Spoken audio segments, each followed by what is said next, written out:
Chapter 870. In the magma lake, where Wu Ming and Az Dakaha were located, Aziz Dakaha was forced to freeze. Golden chains extended from the lava lake and wrapped around Aziz Dakaha's body, locking him tightly in the air. However, the chains did not lock him in from all directions. Although it was strange, Az Dakaha could not move. At the same time, the Karina of the hegemon was also locked by Aziz Dakaha. This is. Even though Az Dakaha was immobilized by the golden chains, he could still speak.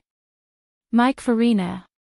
In his free time, Aziz Dakaha still had the time to marvel at the disappearance of his gift. At this moment, Wu Ming's voice entered Az Dakaha's ears. What a pity, Az Dakaha. Az Dakaha looked down. Wu Ming was still soaked in the lava lake, but the cracks on Wu Ming's body were getting bigger. It looked like he was about to disappear. Is this the power of the origin power? It is indeed powerful, ha ha ha. Az Dakaha was not depressed about being captured. Instead, he laughed loudly. There is no choice. If you could realize that everything I did was for my body, you would not have lost. Az Dakaha was one of the strongest people in the box court. Moreover, he had the origin black soil. Az Dakaha had the ability to stop Wu Ming from finding his body. That's right. Wu Ming's goal from the very beginning was to find his body. Wu Ming did not want to cause trouble for Az Dakaha. He only wanted to find his body after saving Shadora. In the end, Az Dakaha attacked Wu Ming. Wu Ming and Az Dakaha fought for a day in the Devil's Den just to find out if Wu Ming's body was in Az Dakaha's body. After confirming that his body was hidden in the form of a ball of light in Az Dakaha's heart, Wu Ming began his plan. He used the fog to cover himself and approached Az Dakaha at lightning speed. He used a power that even his spirit base could not withstand to attack Az Dakaha. He wanted to break open the black soil around Az Dakaha's heart and reveal his heart. Once it was revealed, everything would be easy. At an extremely close distance, Wu Ming and his body would form a connection. Wu Ming's consciousness would then be able to return to his body. The moment he returned to his body, Wu Ming felt that his injuries had healed. The black soil was also expelled from his body. Coincidentally, Wu Ming's origin power of the Sun Avatar had the power of the origin power of the 7 avatars. The last trace of the black soil was removed from his body. As a result, Wu Ming was completely liberated. A voice that could not be understood by the box court world sounded from the lava lake. Although it could not be understood, the voice had a strong penetrating power. Not only did the people around the 54,545 outer gate hear it, but the entire North District, the entire box court, from the no name to the upper levels of the box court, it could be said that everyone in the box court heard it. The experts hidden in the box, such as the 3 digits, and even the rare 2 digits, all looked in a certain direction. That direction was the place where the voice came from, the North District's middle outer door of the 54545. Anyone who heard the voice could understand that a powerful existence that they could not afford to offend had come to the box.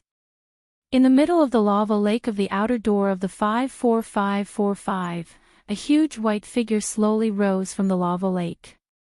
It was a huge dragon, a dragon that could cover the entire outer door of the 54545. Because of its huge size, this figure only revealed its head, shoulders, and some of its claws. At this moment, Wu Ming was sitting on the dragon's head, paralyzed. To be honest, after my body was affected by the black mud, it unexpectedly grew a step further. Wu Ming said as he touched his head. The dragon, on the other hand, had some strange feelings. After all, the dragon was Wu Ming, another him touching his own head was very strange. Wu Ming had already mastered the ability to control 2 bodies with one consciousness. After his consciousness entered the main body, the originally abandoned spirit base was once again used by Wu Ming. However, it was about time for this spirit base to be used. Bang! Like glass shattering, Wuming on the dragon's head instantly shattered, turning into little magic particles and returning to the world. Now, it was time to deal with the problem of Az Dakaha. I have to say, Az Dakaha, you are the second strongest person I have ever met, but in the end, you will still be defeated by me. The dragon spoke slowly. Unlike Wuming's youthful voice in the spirit-based state, the dragon's voice sounded somewhat ancient. However, this was his real body, which gave Wuming a strong sense of belonging. At the same time, Wuming raised his dragon claw. Countless golden chains wrapped around the dragon claw, extending down to the bottom of the magma lake and wrapping around Az Dakaha's claws. That's right, this was the one that had entangled Az Dakaha, Wuming's Heaven's Lock, Enkidu, the one that had not evolved before the root had obtained it.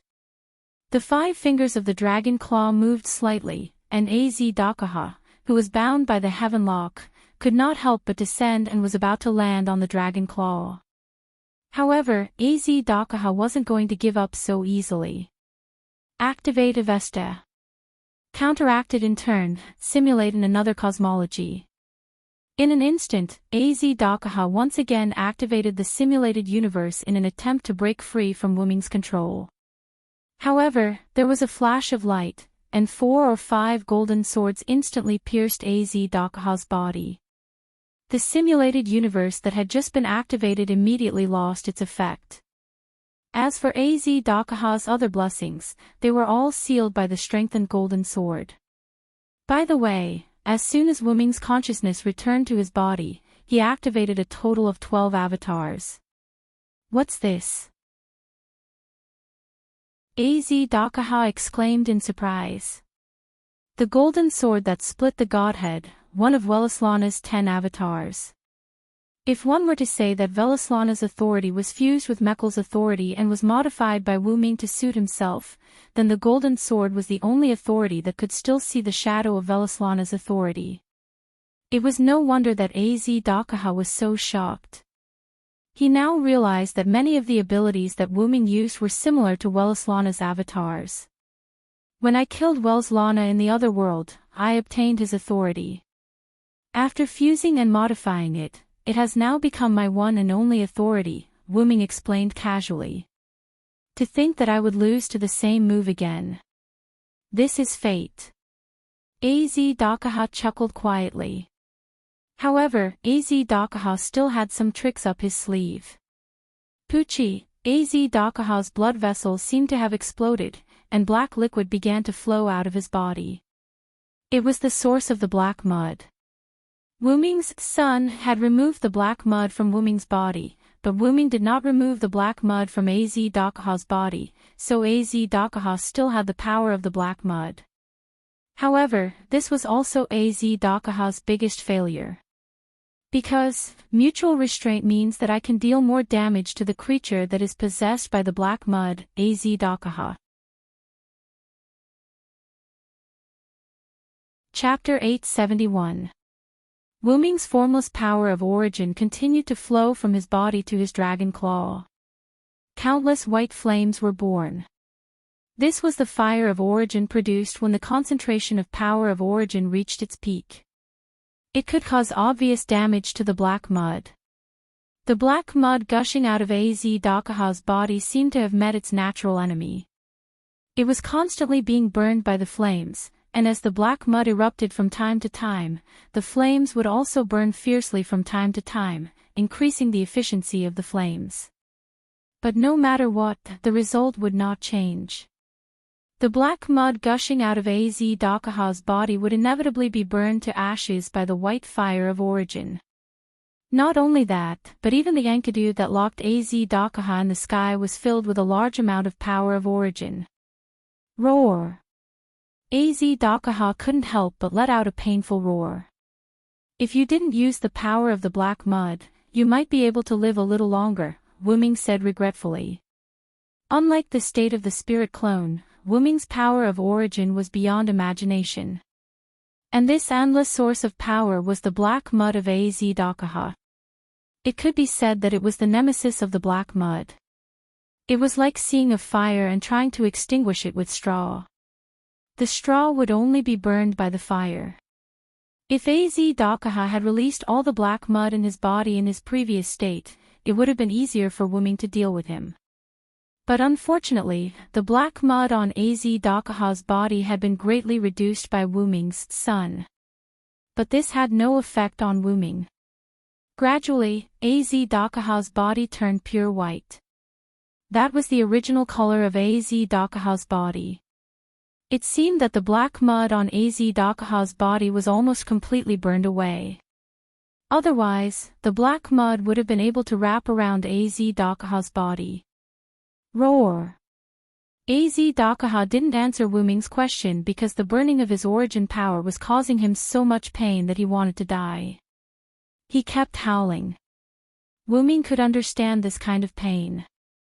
When Gidia had detonated the black mud and injured Wuming, Wuming had also experienced this kind of pain. It was not only physical pain, but also mental pain. It was as if there was no solution, and he could only passively endure it. It was as if he was in hell. Although what was being burned was the black mud, Az Dakaha still felt pain. As long as there was a trace of the black mud left, he would not be able to escape this pain, this extremely fatal pain. I have indeed lost. Az Dakaha was finally able to speak instead of howling. Perhaps because the black mud had been reduced to a minimum, Az Dakaha's body had basically turned white. Only a trace of black could be seen on his limbs. Wuming quietly looked at Az Dakaha and did not interrupt him. Instead, he waited for him to continue speaking. However, after Az Dakaha finished speaking, he did not speak again. It was as if he had run out of energy and could not speak. Gradually, the black mud completely disappeared. The flames of the origin were also extinguished because of the disappearance of the black mud. Az Dakaha's dragon body turned from black to pure white.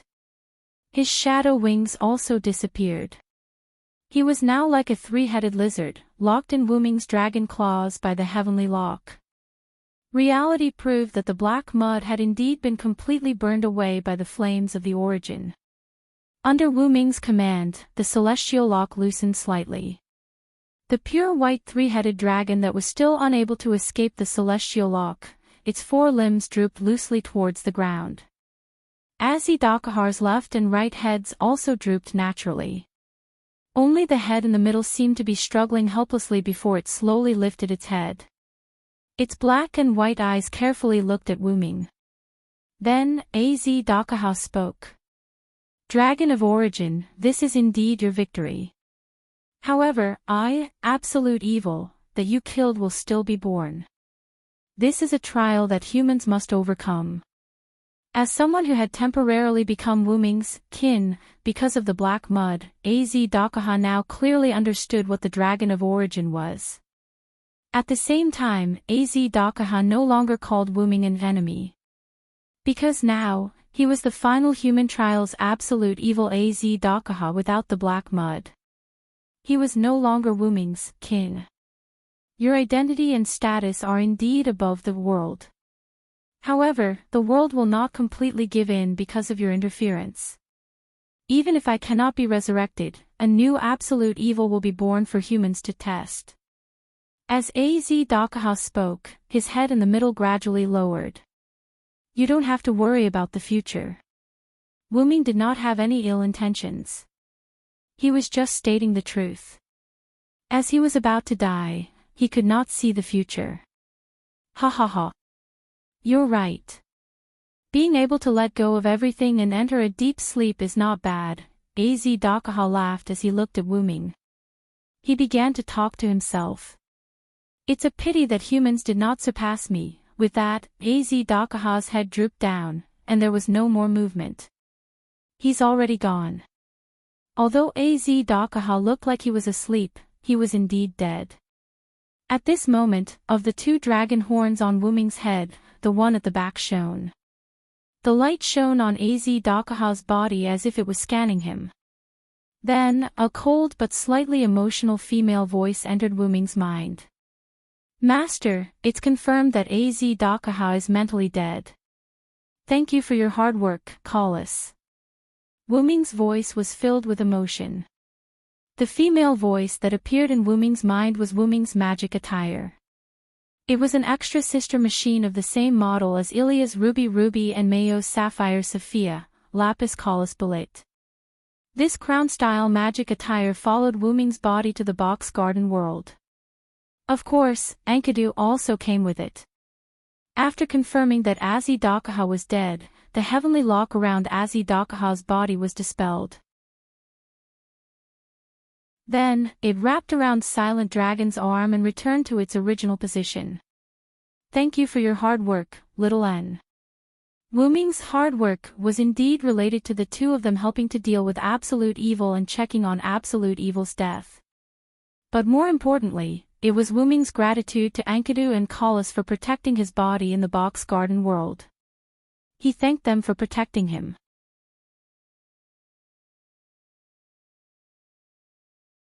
Chapter 872. What was there to protect? Because Wu Ming saw it.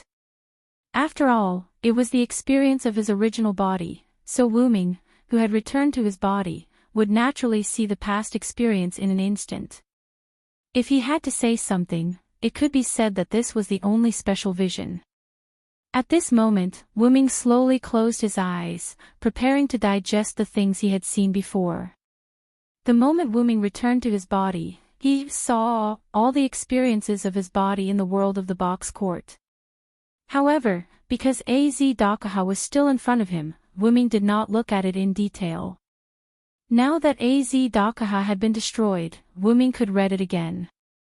Back then, when the box court had just been established, Wu Ming's body fell from the sky into the box court, and coincidentally, it fell at the location where No Name used to be. At that time, No Name had not yet established a community in that location, and the surrounding area was even a wasteland. Of course, most of the areas in the box court's early days were wastelands, because there were not many people in the box court when it was first established. Especially the outer sect with the lower numbers, it could be said that in the beginning, there were unimaginably few people in the 7-digit outer sect. Similarly, because the box court's early system had not yet been established, the box court could be said to be very chaotic at that time. Wu Ming, this thing that exuded a powerful aura, also attracted a lot of attention. Many forces and even individuals came to the 7-digit outer sect to investigate, but the result was naturally to no avail.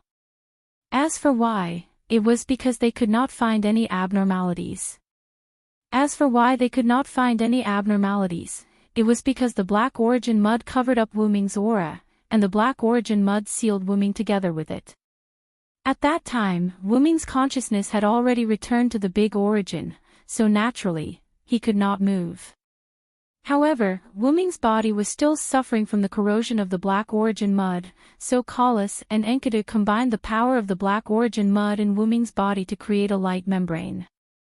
They turned Wu Ming's body into a ball of light, sealed him together with the Black Origin Mud, and buried him deep underground to prevent the Black Origin Mud from flowing out. The two of them had experienced a lot with Wu Ming, and had seen the power of the Black Origin Mud. In their opinion, if Wu Ming had consciousness at that time, he would have made the same choice. The facts prove that this was indeed the case. If Wu Ming still had consciousness at that time, he would have let the two of them seal the black mud together with his own body if there was no other way, so that the black mud would not leak out. However, in that case, the Black Origin Mud could only continuously corrode Wu Ming, who was also inside the ball of light. Wu Ming did not think much of it. After all, his injuries could slowly recover, but those who were injured by the Black Origin Mud would not be healed so easily.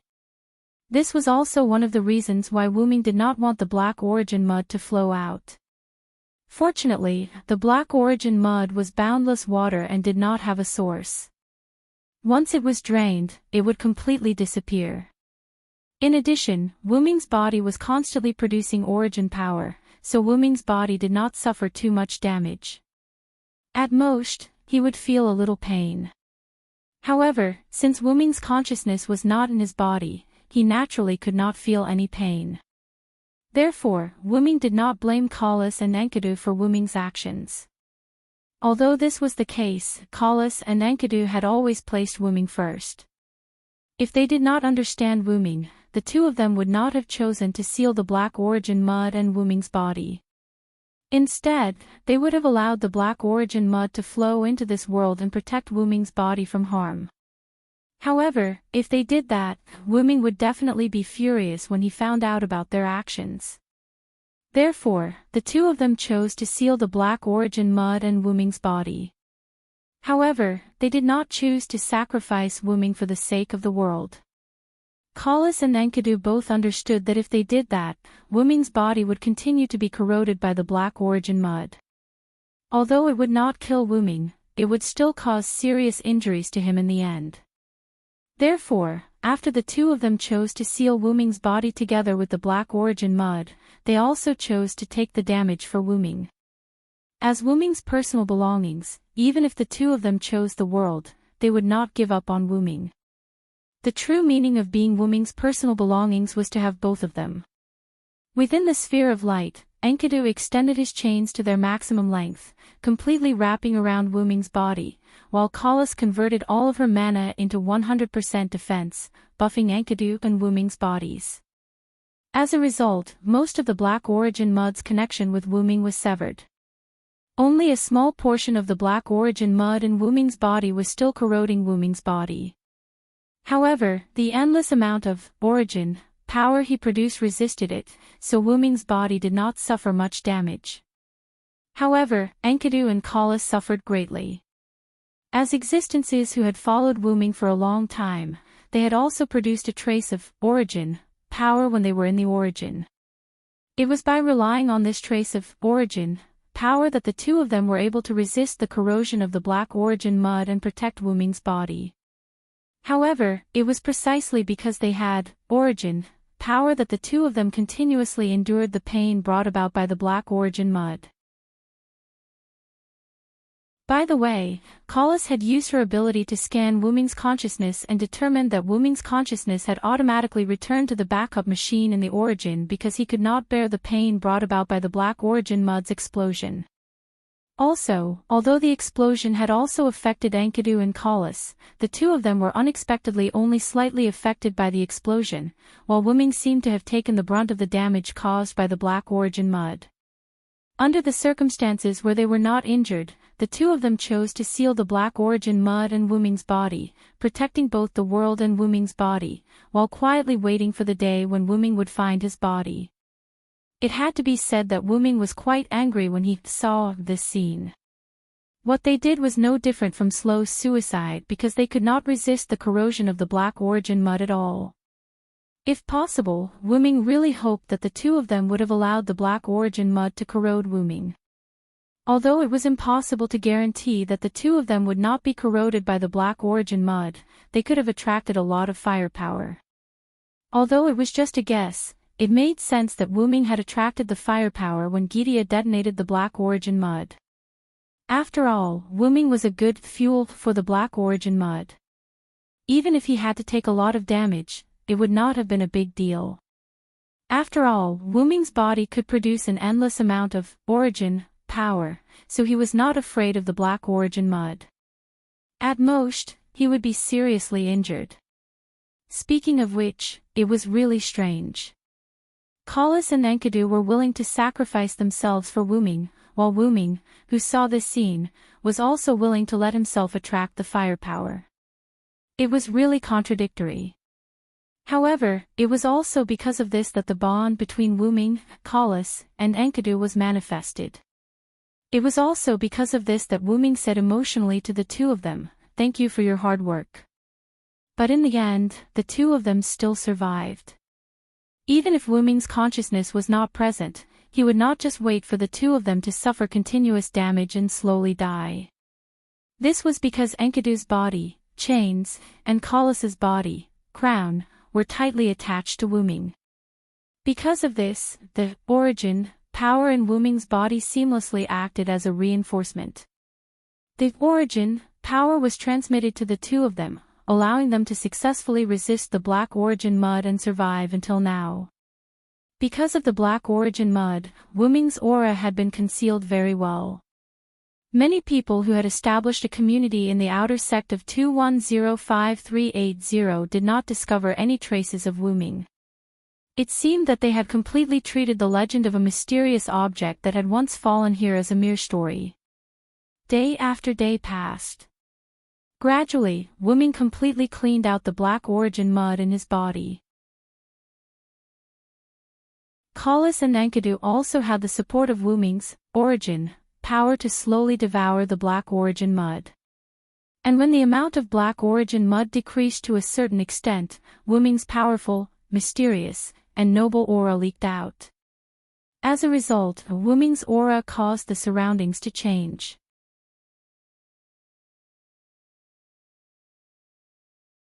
Chapter 873. At that time, many communities had already been established in the surrounding area. After hearing about this, they all tried to occupy this place, wanting to dig out the gift from the ground and take it for themselves. However, because of the mutual interference, no community was able to occupy this place. Not long after, perhaps Enkidu and Collis realized this problem. The reduction of the black mud caused Wuming's aura to leak out a little. Therefore, the two of them worked together to use the power of the origin in Wuming's body to strengthen the seal of the light membrane, causing the leaked aura to disappear. However, even if the aura disappeared, it was too late. The mysterious aura had indeed appeared here before, so it was still debated, and the surrounding communities were still fighting over it. In the past, No Name, who was not far from here, heard about this matter and came over. They took root in this land and put an end to the surrounding community's greed for the powerful gift under this land. At that time, No Name was the ruler of this area, so they had the right to do so. Of course, there were rumors in the outside world that No Name came to be the peacemaker in order to monopolize the mysterious gift in this land. However, No Name did not have such intentions. Even if they did, they would not be able to find the specific location. After all, the seal had been strengthened by Enkidu and Collis. However, there was no guarantee that there would be a next time when the aura would leak out. No Name, who did not monopolize the mysterious gift, Wuming, once again sealed this land. Although it was called a seal, it was actually just a barrier that isolated them from the outside world. The purpose seemed to be to prevent Wuming's aura from leaking out again. Days passed like this, and Wuming's aura did not leak out again. Some of the surrounding communities also changed dynasties. Simply speaking, this matter had gradually faded away.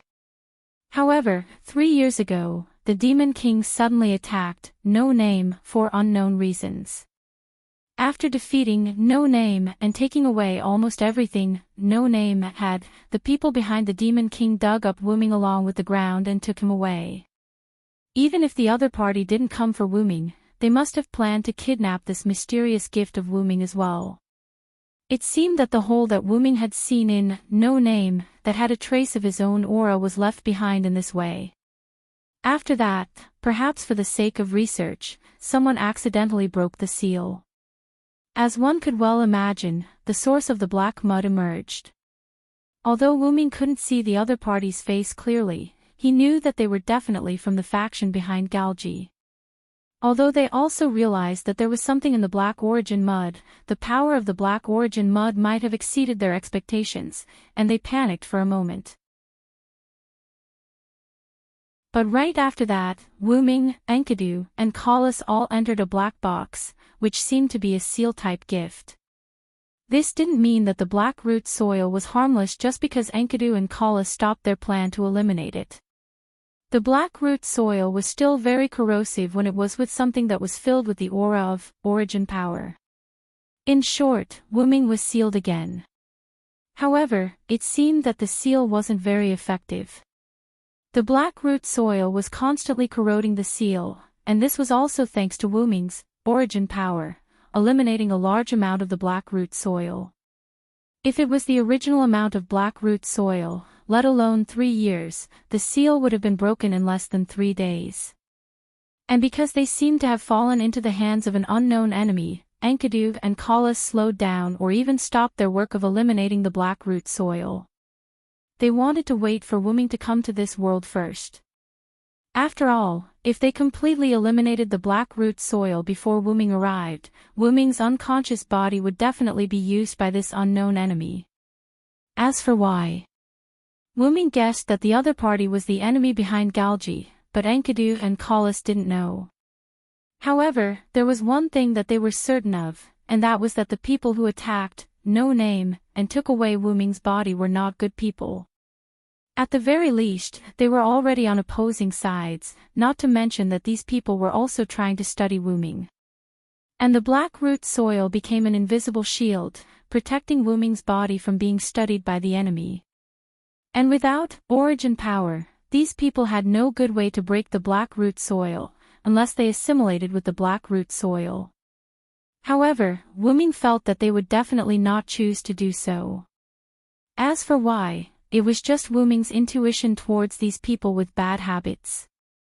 After that, about 3 years had passed. From time to time, some people would open the seal to examine and study it. It seemed that they were not willing to accept the fact that the blackroot soil was a hot potato, and felt that they had to study it even if they had to burn the skin of their hands. During this period, people or objects would be thrown in from time to time, as if those people were studying the blackroot soil.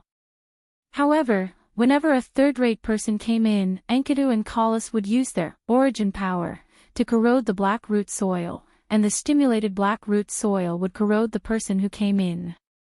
It must be known that if the blackroot soil was accepted by an outsider, it would fuse with that person like a symbiotic entity. If that happened, it would be difficult to deal with, which was why Enkidu and Collis did this. As for indirectly causing the death of someone, sorry, but this was the right thing to do.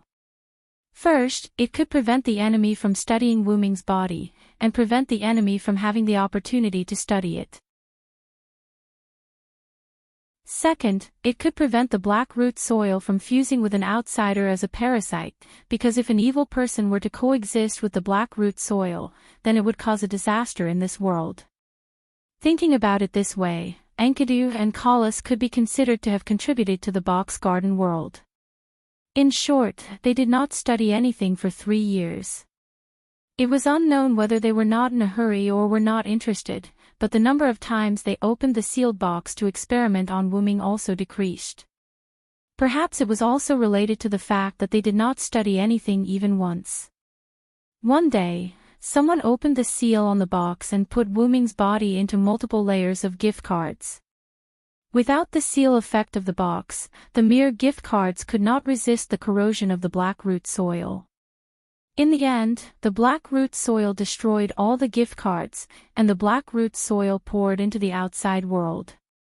At the same time, the blackroot soil seemed to have broken some kind of seal on the outside world and released a white three-headed dragon. The last thing Wuming's body saw was the three-headed dragon absorbing the blackroot soil, including Wuming's body, into its body.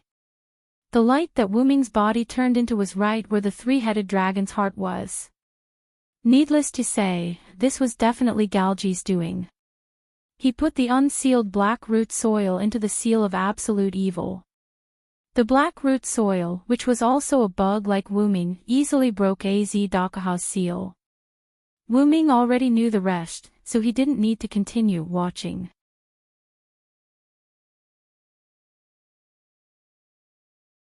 Chapter 874. Collis, record my memory and make it into a projection. I might need it later. Wuming opened his eyes and said to the dragon horn headpiece on his head. Yes, master. Collis began to read Wuming's memory. Without a doubt, Collis, as a pure support-type magic attire, could definitely do this. Reading Wuming's memory was nothing to be surprised about. Wuming, who trusted Collis very much, wouldn't care about this. As for Collis, who was extremely loyal to Wuming, her mission was to perfectly carry out Wuming's orders. Then, Wuming looked at the golden chain on his dragon arm. Enkidu, are you there? Master Wuming, I'm here. Enkidu's elf-like voice entered Wuming's mind. Enkidu and Kalas were very similar. They were both existences without bodies. The former lost her body, while the latter didn't have a body to begin with. Both of them were also loyal to Wuming and were willing to follow Wuming for the rest of their lives. Both of them defined themselves as Wuming's tools for Wuming to use. Enkidu's actions were even more serious than Kalas. Kalas was an existence similar to an artificial intelligence, so it was natural for her to talk to Wuming. On the other hand, Enkidu was a heavenly lock, a chain. What was a chain? It was a weapon, and a weapon didn't need to communicate with its master. Therefore, Enkidu and Wuming didn't have much interaction. She wouldn't be jealous of Kalas. After all, Enkidu could speak whenever he wanted to. Wuming didn't forbid Enkidu from speaking. It was just that Enkidu didn't want to speak because of his definition of a weapon. However, whenever Wuming took the initiative to talk to Enkidu, Enkidu would always respond to Wuming enthusiastically. Seeing that Enkidu responded to him, Wuming didn't rush to talk to Enkidu. Instead, he continued to call out to Kalas. And Kalas. Master? Kalas asked. After the two of them turned their attention to Wuming, Wuming spoke. This kind of situation won't happen again, I promise you. Wuming's tone was full of seriousness. Wuming was naturally referring to Enkidu and Kalas, who had followed Wuming's body into this world for an unknown period of time. Moreover, they had been protecting Wuming's body for such a long time. At that time, due to the unbearable pain caused by the explosion of the black soil, Wuming's consciousness directly separated from his body. This was something that couldn't be stopped. Although this wasn't Wuming's fault, and Enkidu and Kalas didn't blame Wuming, Wuming couldn't stand it. Last time was my mistake. I promise you, there won't be a next time. What Wuming meant was that next time, he would definitely eliminate Gydia completely. He definitely wouldn't let Gydia do it again. Of course, we agree with the idea of eradicating Gaia, but, Kalas paused mid-sentence, and Enkidu continued. You don't have to do this, Master.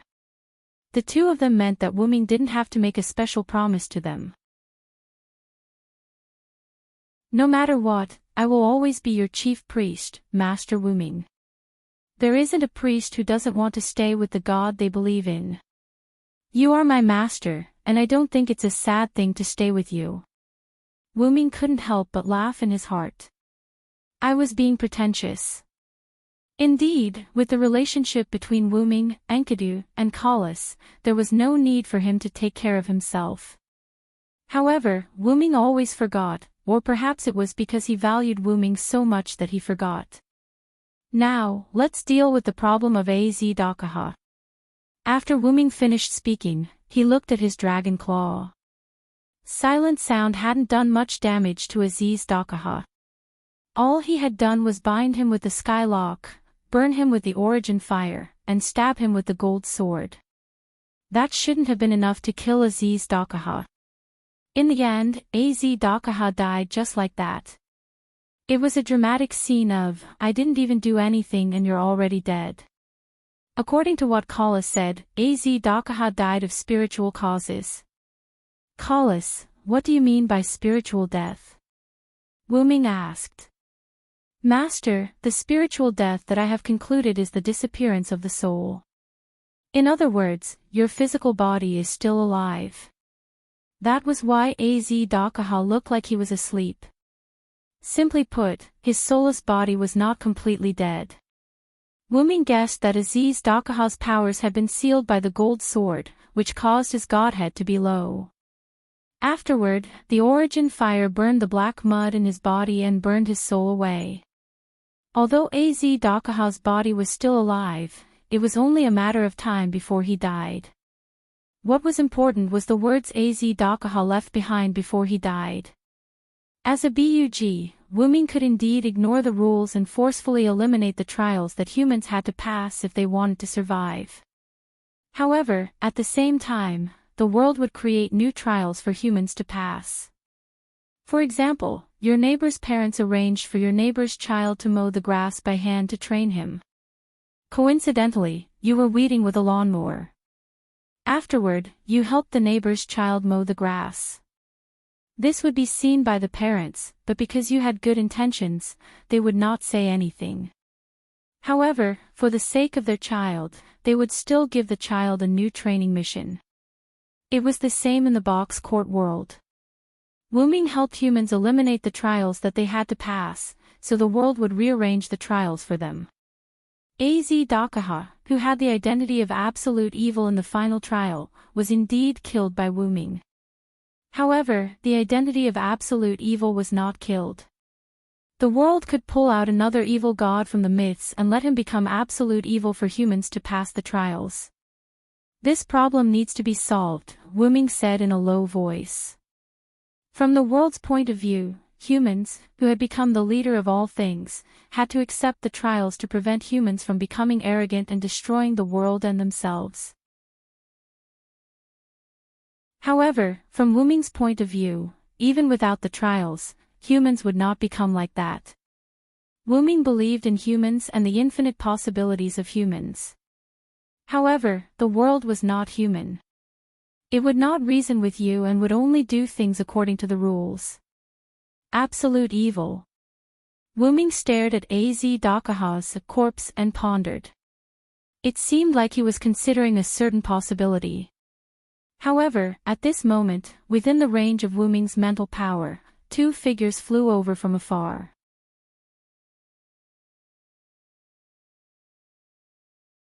Chapter 875. These two figures were White Yiksha and Vera. Holy White Dragon. White Yiksha slowly reduced her flying speed. The other party's aura gave White Yiksha, who was nervous at the moment, a very dangerous feeling. Right now, she was not the opponent of this dragon that occupied almost the entire magma lake. Not only that, the dragon gave White Yiksha a very unusual feeling. It was as if she was facing the whole world. At the same time, there was a sense of familiarity, as if she had seen it somewhere before. White Yiksha shook her head and stopped thinking about it. The most important thing now was, she had to determine whether this dragon was an enemy or a friend first. Villo is there. Vera said casually again and rushed over again. Wait a minute. Vera. White Yiksha felt a headache coming on. Vera was good at everything, but she was a natural airhead, which was quite helpless. In this helplessness, White Yiksha also sped up and flew over with Vera. White Yiksha, Vera, you're here. Wuming saw the two people coming and greeted them. Thou art a Villo. White Yiksha was shocked. It was not White Yiksha's fault for not recognizing Wuming. After all, although the aura of the follower's spiritual base and the aura of the main body were somewhat similar, Wuming's main body's aura was more unique. It was like the difference between tofu and stinky tofu. In short, this seemingly dangerous dragon in front of them was one of them. Vera has become so big. Vera excitedly flew around Wuming's big head and said. Is it very big? I think it's just right. Although Wuming did not have much awareness, his body had indeed grown a lot in the box court world. After all, he had fallen into the box court world since the creation of the box court. Although it had not reached hundreds of millions of years, it had been thousands of years, tens of thousands of years, and so on. In short, it could only be more and not less. And such a long time of settling down in exchange for Wuming's growth. At this moment, he was not much smaller than the 54545 outer sect. If he spread his wings that had been curled up, he would probably completely surpass this outer sect. As for how big an outer sect was, Wuming had no idea. Anyway, the box court world was very big. The diameter of the Earth was about 12,700 kilometers. From the North District to No Name, it would be 980,000 kilometers. Moreover, this was the distance from the North District to No Name. Moreover, Wu Ming's current body size could be freely controlled. Therefore, the size of his body was not very significant. Chi. Really, my heart has been taken care of during this period of time. It had to be said that White Yiksha, who was used to living a peaceful life, was a bit like an old man. Once he was stimulated, his heart would not be good. Just as Wu Ming was thinking this, White Yiksha instantly looked at Wu Ming. She had a nagging feeling that Wu Ming was thinking of something bad. Vera, on the other hand, saved the day. Villo, are you hurt? Vera, who had flown to Wu Ming's head, sat down on Wu Ming's head without holding back. I'm fine. Thanks to Az Dakaha, my body has been found. Also, Az Dakaha is already dead, Wu Ming said as he lifted Az Dakaha's corpse in his dragon claws. Back then, I thought that thou must be extraordinary. I didn't expect thy true identity to exceed my expectations. White Yiksha also approached Wu Ming and observed him carefully. At this moment, Az Dakaha was no longer that important. I have a feeling that I've seen thee somewhere before. Looking at Wu Ming, a sense of familiarity surged in White Yiksha's heart again. However, she just could not recall where she had seen Wu Ming. When White Yiksha said this, Wu Ming had some guesses. According to White Yiksha's experience, White Yiksha had probably existed when Wu Ming had fallen into the box court. White Yiksha at that time should have been called White Night King. Since that was the case, it was not strange that White Night King had sensed Wu Ming's aura. Perhaps my aura had leaked into this world at some point. After all, my identity is very special. Dragon of Origins. White Yiksha suddenly spoke. Wu Ming was shocked. He did not say anything, but White Yiksha had guessed it immediately.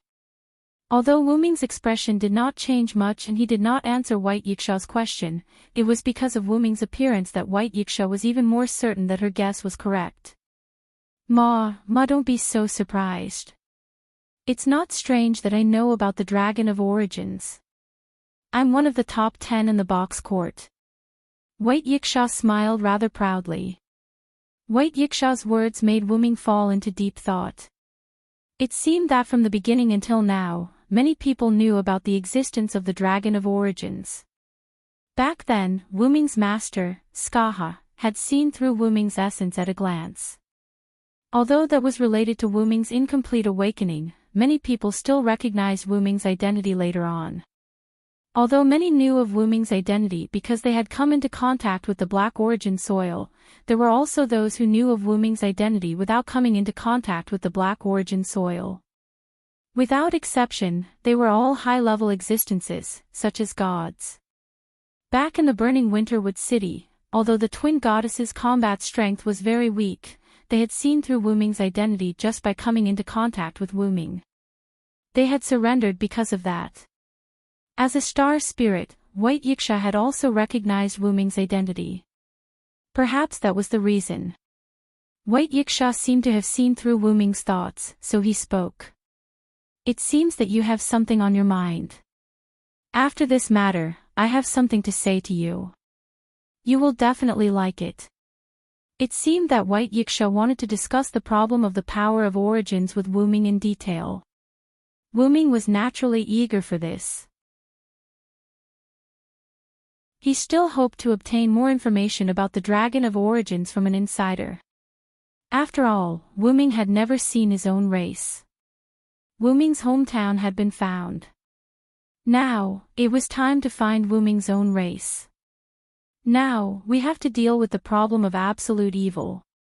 As White Yiksha spoke, he landed on Wu Ming's dragon claw and arrived beside Az Dakaha's body that had yet to completely die. If you killed absolute evil, I'm afraid it won't be so easy to deal with, right? White Yiksha turned his head and looked at Wu Ming's big eyes. From the looks of it, White Yiksha also knew that the power of origins was a bug. According to Az Dakaha's last words, a new absolute evil might be born after Az Dakaha's death, but this absolute evil will no longer be Az Dakaha. Although he said that, Wuming didn't have a headache at all. It's indeed very difficult. White Yiksha fell into deep thought. She was the same as Wuming. She also had a headache over the world's actions. Look at how confident you are. Could it be that you have a good idea? With my strength, even if another absolute evil appears, I can still easily destroy it, Wuming replied in a deep voice.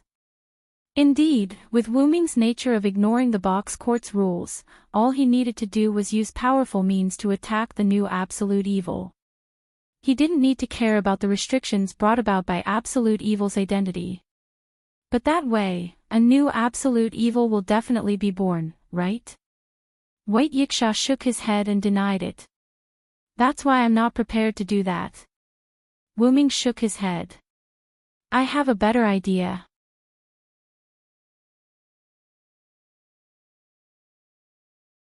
Chapter 876. However, at that moment, Vera, who had remained silent, suddenly spoke. Villo, isn't it hot to stay in here all the time? Vera asked in concern as she tilted her head. After hearing Vera's words, Wuming also realized this point. It's not hot, but I still have to thank Vera for her concern. As the magma didn't cause much damage to Wuming, well, basically no damage, Wuming subconsciously ignored this point. To Wuming, soaking in the magma was like soaking in a hot spring that wasn't too hot.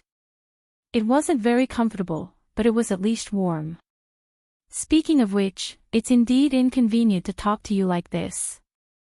After Wuming said that, his body emitted light as his dragon body transformed into a blob of light that instantly shrank.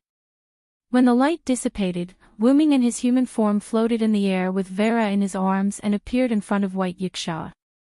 He still had black hair and red eyes. There weren't any major changes. Where's Absolute Evil's corpse? White Yiksha asked. How could such a large human in the final trial be gone in an instant? I've placed AZ Dakaha's corpse in my gift card. It might come in handy later. As Wuming spoke, he raised his free hand and waved the gift card in his hand. Ignoring the fact that the three-headed dragon was already dead, his body wasn't completely dead. Even if it was a living creature, it could be stored in the gift card. Wuming's body had been stored in the gift card, so Celestia could also enter Wuming's gift card. By the way, White Yiksha, did the flames created by the sun's incarnation injure anyone? Wuming was very clear about the power of the flame pillar created by the sun's incarnation. It was a powerful flame that affected the entire outer sect of the 54545 sect. If there was anyone around, they would probably be injured if not killed. Thanks to you, no one died. When Wuming said this, White Yiksha was furious. After all, the power of that attack was too great. If White Yiksha hadn't been cautious and let the people of the Alliance retreat first, not many of them would have been able to survive. This wasn't a joke, but a fact. Not many people in the Alliance could withstand Wuming's Sunday. Although it was called an alliance, it was only a team formed by a dozen or so communities in the outer sect. Furthermore, due to Absolute Evil's sudden attack, it was unrealistic to instantly form a true alliance. If not for Vera's presence and the news of White Yiksha's impending arrival, few people would have been able to resist AZ Dakaha. After all, White Yiksha, White Yiksha, White Yiksha's White Yiksha, and Yiksha's White Yiksha's thought. They were the weaks, they were Yiksha. However, if they ran away, the ordinary residents of Boxting would suffer. The reason why these communities were able to take root in their respective lands was not because of their powerful strength, but also because the nearby residents helped each other. If you can save my life when I'm in danger, it's not in vain for me to take care of you. This could be considered a debt of gratitude. However, people like Shadora didn't care about debt of gratitude. Or rather, she still didn't understand the so-called debt of gratitude.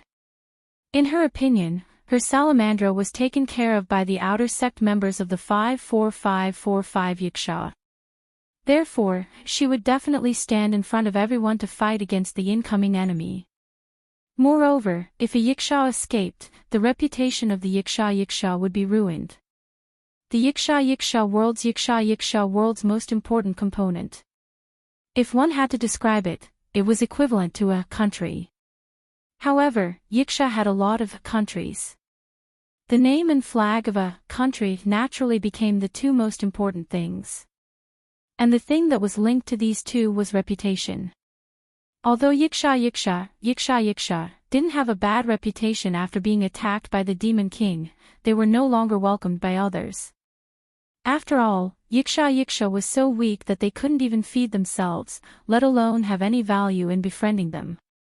However, No Name did not have a bad reputation. In other words, if No Name became stronger, there would still be people who wanted to befriend him. Similarly, if your reputation was tarnished, then no one would want to befriend you. In fact, no one would want to befriend you in the future. As mentioned earlier, the number of communities in the box court world was more than the number of stars in the sky. There was no need for the other communities to be so close to you, as there were other communities that could replace you. Under the same condition with only one variable, if one community had a much better reputation than the other, any smart person would choose to associate with the community with a good reputation instead of the community with a bad reputation. From this, it could be seen how important reputation was to the community. Therefore, when they learned that Vera and White Yiksha were helping, these people gritted their teeth and took a gamble. If they won, it would increase their reputation. If they lost, then. Anyway, if they didn't gamble, they wouldn't be able to survive in the end. At the very least, these people were here. Since they were here, no matter what their mentality was, they were all family. As for his family, White Yiksha felt that it was fine as long as they didn't die. Since no one died, let's think of a way to restore the outer door of 54545. Wuming looked at the surrounding magma. Not only was a large area of the outer door of 54,545 hollowed out, but it was also covered by magma of unknown depth. Even if there were any special gifts, it would take a long time to restore the outer door of 54,545 that had turned into magma to its original state. Thou needn't worry about that. Although it will take a lot of time, it's just the ground and buildings. It's not difficult for me or the people of outer door of 54,545. White Yiksha was right. Although the resources in the North District were scarce, on the contrary, the North District had a large number of gifts that could be used for a long time. Some useful gifts could be used to remove the magma or directly transform it into the ground. The main point was that because of Wuming's monstrous fire pillar, many people were dehydrated, burned, and unconscious. Many people are injured. If this drags on, no one knows if their lives will be in danger. At the moment, we don't have time to treat them. This was what troubled White Yiksha. Although the North District had many gifts that could be used for a long time, there weren't many healing-type gifts. Moreover, there were so many people. Fortunately, Az Dakaha was defeated. If these bug-like people were to fight Az Dakaha, they would probably be sending themselves to their deaths. Since it's because of me, let me help. Wuming volunteered.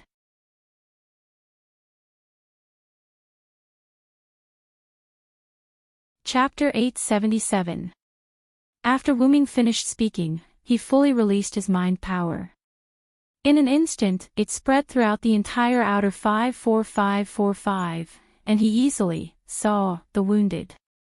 There are so many of them. Even Wuming was shocked. See? That's right, there are so many of them. White Yiksha sighed.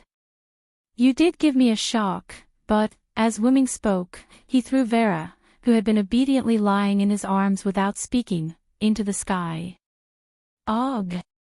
Although Vera was not frightened, she still let out a whimper. Immediately after, Wuming shook his body and light covered his entire body. His body expanded greatly and turned back into a dragon's body, but this time, his body was much smaller than before. And Vera, who was thrown up high by Wu Ming, just happened to be sitting on Wu Ming's neck. "Villo, are you going to help the wounded?" Vera, who was sitting on Wu Ming's neck, held Wu Ming's dragon horns tightly with both hands and looked at Wu Ming with her head tilted to the side. "Of course, although I did get a shock, this amount is still not a problem." As Wu Ming spoke, he did not care about White Yiksha anymore. He flapped his wings and flew away. "Really, since you're so confident, let me see." White Yiksha could only smile helplessly. Then, he slowly followed Wu Ming. With Wu Ming's current speed, it only took a few seconds to fly to the outer 54,545's realm wall. Wu Ming looked at the half-melted realm wall and could not help but sigh. Even the realm wall can't withstand it. Looks like I went a little overboard. However, in this way, Wu Ming had a further understanding of the power of his authority.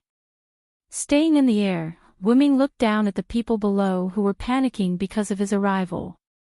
They really did not know that Az Dakaha had been killed. And Wu Ming was emitting an extremely powerful aura, so it was inevitable that they would panic. However, this panic was only temporary. This was because Wu Ming had already started chanting the spirit of words. Along with Wu Ming's words, the pointer on the huge disc in Wu Ming's heart suddenly pointed to the direction of 7 o'clock. The incarnation of vitality was instantly activated. Wu Ming's whole body was exuding a strong breath of life. Then, Wu Ming chanted a new incantation. In the disc in his heart, the second needle of the new needle pointed to the 6 o'clock direction. God says that humans are sinful. God said that humans needed to be purified. With this, you will bestow the torrential flood upon me. In the name of the Supreme King, I will grant the people of this world equal freedom. For a moment, the flood was also activated. The so-called flood was generally a natural disaster of God. In other words, the flood came from the sky, rain. The reason why it could become a flood on the ground was because the amount of rain was too much. Then, if the amount of rain was reduced, wouldn't it become normal rain? For example, now. The sun was still hanging in the sky, and there were no dark clouds, but the rain came out of nowhere. Drop by drop, it fell on the ground and fell on the people. The area was so large that it even affected the surrounding outer doors. Why is it suddenly raining? There are no clouds either. Is it the enemy's move? Is it the work of the wyvern in the sky?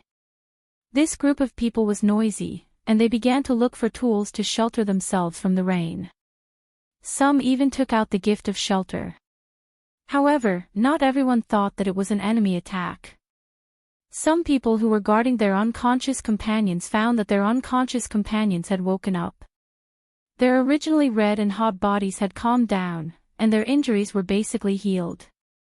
Some people who were directly drenched in the rain found that their small injuries had disappeared directly. There were also people who were not injured.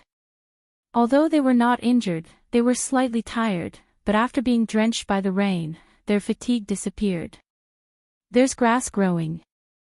A sharp-eyed person suddenly saw a blade of grass rapidly growing out of the ground. The fresh leaves were verdant and full of life. Following that, someone shouted, "This rain is full of vitality." It was not known who had a special gift, but he directly used the gift to test the rain and found out that the rain contained a lot of vitality. All kinds of phenomena made the people unable to react, but that person's words were like the last straw that broke the camel's back, making the people explode. The people who were originally sheltering from the rain no longer sheltered from the rain and directly ran into the rain. The people who took out their grace to block the rain silently put it away with their faces flushed red. The unconscious and injured people were also pushed to the open space where there was no shelter and were drenched in the rain. Looking at the people who were constantly moving below, Wu Ming couldn't help but shake his head. They didn't know whether the enemy was destroyed or not, but they were still so excited because of the rain of life. Sure enough, most people were a bunch of crooks. However, there were still people who were still vigilant, such as Shadora. Although Shadora and Salamandra were also receiving the baptism of the Rain of Life, Shadora was still constantly giving orders, such as taking care of the injured and paying attention to the investigation, and so on. Villo's ability. At this time, Vera, who was riding on Wu Ming's neck, also opened her mouth because she was also in the baptism of the Rain of Life. The power obtained from killing a god is not worth mentioning, Wu Ming said rather modestly. The vitality and recovery brought by the incarnation of a vitality fused with the incarnation of flood to help the injured recover in the form of rain. It was a very simple use of the power. However, Vera didn't think that it was really not worth mentioning like Wu Ming said. Not to mention other things, this gift that could restore the vitality of so many people, Wu Ming casually used it, and it didn't seem to be at full strength, nor was it a one-time use. This was already very surprising. Not to mention, Wu Ming's Rain of Life affected several outer sect members. Wu Ming was also very helpless about this. This group of people in the alliance originally surrounded the outer sect of the 54545. If he simply released the Rain of Life in one place, the people in other places wouldn't be able to receive it, so he had no choice but to increase the range of the Rain of Life. Anyway, it didn't take much effort. In Wu Ming's view, it was just an apology for burning the entire outer sect of the 54545. However, Wu Ming forgot that at that time, the Black Mud Cave occupied the entire outer sect of the 54545. Even if he didn't burn the entire outer sect of the 54545, he still had to clean it up afterwards. As expected of you. You've really broadened my horizons once again.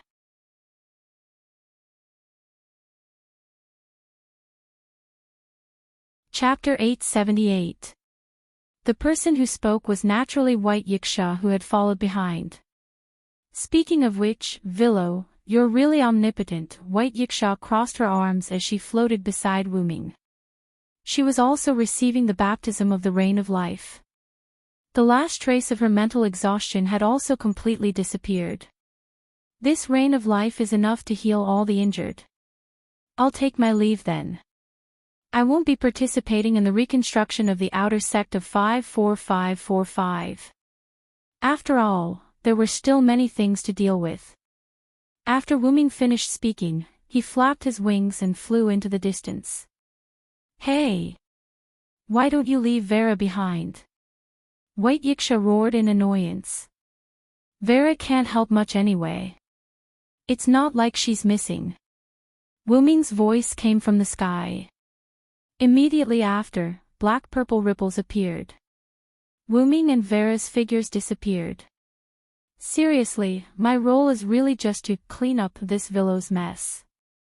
Although her tone was helpless, White Yiksha wasn't dissatisfied. After knowing that absolute evil had broken through the seal, she had thought of many endings. Now, all she had to do was sacrifice land and towns to kill absolute evil. It couldn't be better. Moreover, other than a small number of people who died because of the chaos at the beginning, there were basically no more casualties. Because of Wu Ming's Rain of Life, everyone's physical injuries and mental exhaustion had recovered. It could be said that everyone was happy. White Yiksha's mood was much better after eliminating absolute evil at such a low price. Even if she had to clean up someone else's mess, White Yiksha was happy.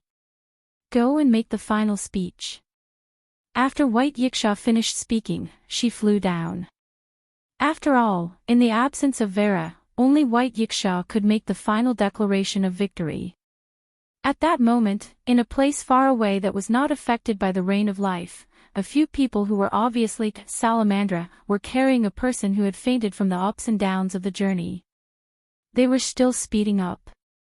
Lord Mandela, we're almost at the next outer sect. You have to hold on. However, at that moment, Mandela could no longer speak.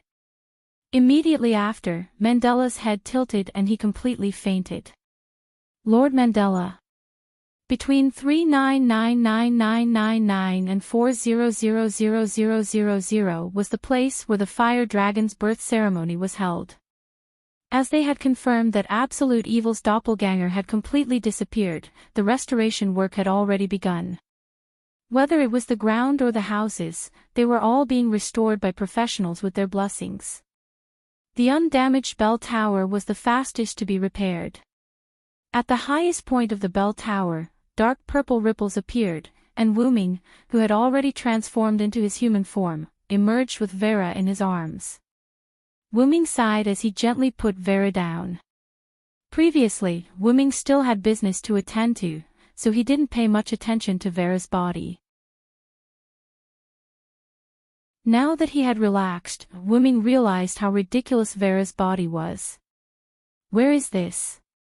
Vera had some impression of this place because Wu Ming had asked Vera to wait for him here. Sorry, I've never been to the Northern District before. I'm only familiar with this place.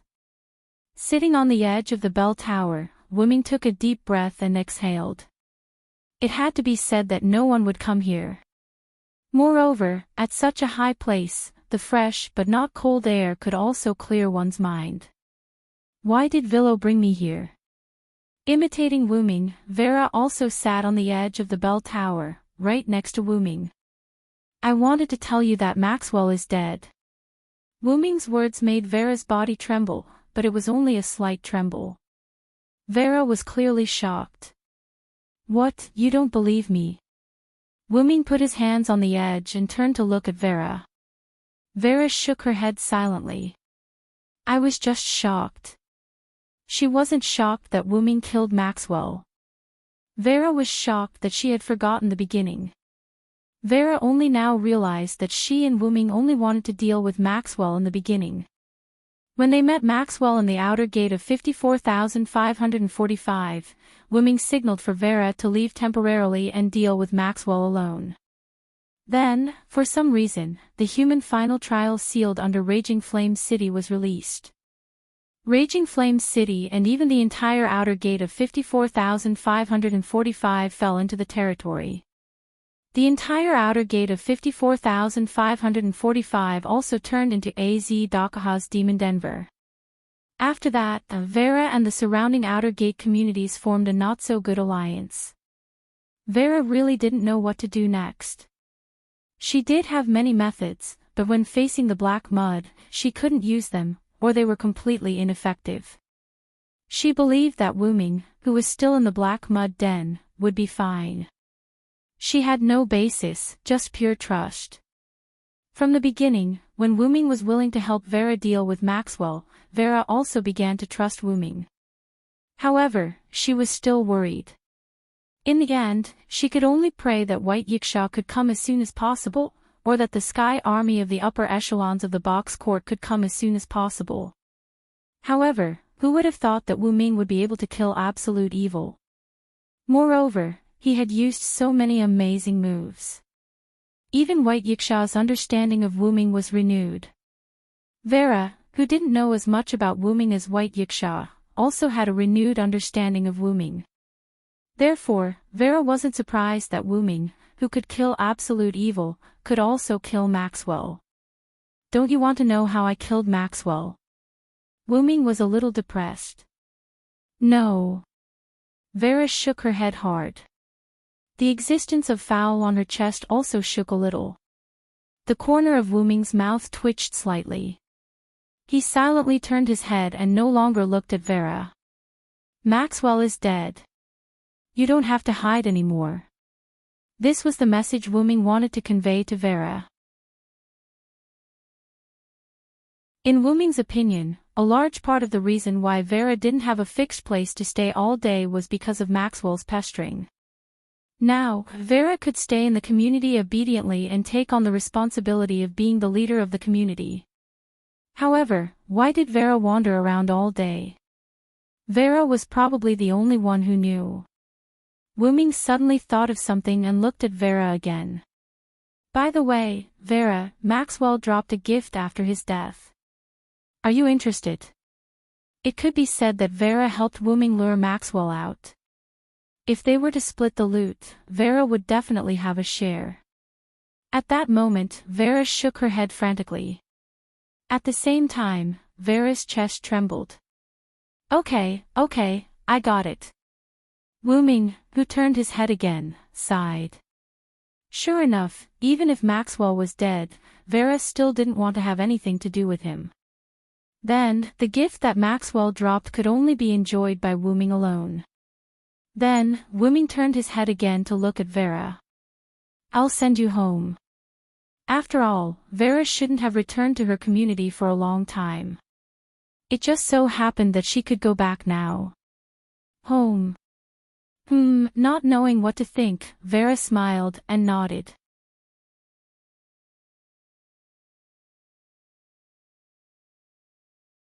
Chapter 879. Inside the inherent enchantment of the Staff of Anzavolgan, the 7th floor, the lava zone. Galgi sat alone on a higher rock with his eyes closed as if he was resting. Although the terrain was higher, the rock was still slightly red due to the temperature of the lava zone. Not only that, but the surrounding temperature also made Galgi quite uncomfortable. Helplessly, he could only silently half-activate the simulated another cosmology to resist the heat of the rock and the surrounding temperature. At this moment, there was a spatial fluctuation around Galgi. A black-purple ripple appeared, and Wu Ming jumped out from it. After sending Vera off, Wu Ming immediately came here. He had something to discuss with Galgi. You don't look too bad. Wu Ming joked with Galgi. Galgi opened his eyes and looked at Wu Ming, his eyes full of shock and fear. He didn't know what he saw and couldn't remember it at all. It was as if he had seen something beyond his level. His brain began to tremble, and his body began to feel uncomfortable as if he was about to explode and die. Galgi subconsciously cancelled the half-activated simulation of another cosmology, bent over, and kept retching. Ugh, if Galgi had the courage to resist Wu Ming before, then he had no thoughts of resisting the current Wu Ming. Would ants try to kill Earth? Ants didn't have such thoughts at all. They didn't even realize what Earth was. At this moment, Galgi was somewhat similar to an ant. However, this ant realized what Earth was, so he couldn't resist at all. Moreover, it was as if understanding what Earth was beyond the scope of understanding for an ant like him. Galgi's body couldn't bear it and was about to explode. Wu Ming silently frowned when he saw Galgi like this. Why is Galgi so rude? He vomits as soon as he sees someone. However, what Wu Ming didn't know was that the reason why Galgi was like this was because the half-activated simulated cosmology allowed Galgi to see the high-level Wu Ming. If Galgi fully activated the simulated cosmology, he would probably explode on the spot with just a glance. Wu Ming was a little unhappy at this moment. He didn't care about Galgi and let him retch alone. Galgi retched for a while and spat out some unknown liquid, which was instantly evaporated by the high temperature of the lava field. Then, Galgi tried to raise his head again and look at Wu Ming. Sure enough, after cancelling the simulation of another cosmology, Galgi's feeling of looking at Wu Ming again was not much different from before. Galgi himself also understood that it was probably the simulation of another cosmology that allowed Galgi to glimpse a corner of Silent Cry's true self. After adjusting his state of mind, Galgi stood up with a respectful attitude. At this moment, Galgi no longer had any thoughts of resisting Wu Ming. Are you okay? Wu Ming looked at the strange Galgi and was puzzled. Why is he so respectful after vomiting? I'm fine, Sir Villo. May I ask what happened to Absolute Evil? Galgi looked at Wu Ming respectfully. Az Dakaha is dead. Wu Ming wasn't used to Galgi's attitude. Wu Ming turned his head and didn't look at Galgi. He really is dead. Galgi wasn't surprised as if he took it for granted. This puzzled Wu Ming. You killed him, didn't you? This piqued Wu Ming's interest. Galgi clearly knew that humans wouldn't be killed by non-human existences in the final trial, and this information was given to Wu Ming by Galgi. So why was he so sure that Wu Ming had killed Azh-Dakaha? How so? Wu Ming asked. The aura you give me now is very different. There was a hint of seriousness in Galji's respectful eyes, as if he wanted to get to know Wu Ming all over again. Right now, I don't have any thoughts of resisting you at all. It was mainly because of the half-activated simulated cosmology that Galji saw some existences in Wu Ming that he couldn't understand and couldn't bear. After all, Galji had been considering whether to fully activate the simulated cosmology to kill Wu Ming immediately after Wu Ming appeared. In the end, he had almost died. Galji now understood why Wu Ming dared to leave him alone. It was because Wu Ming had that kind of strength. The corner of Wu Ming that Galji saw could completely reflect Wu Ming's strength. Even if the simulated cosmology was the power of a universe group, it couldn't instantly kill a bug like the root dragon. At most, it could only cause some damage.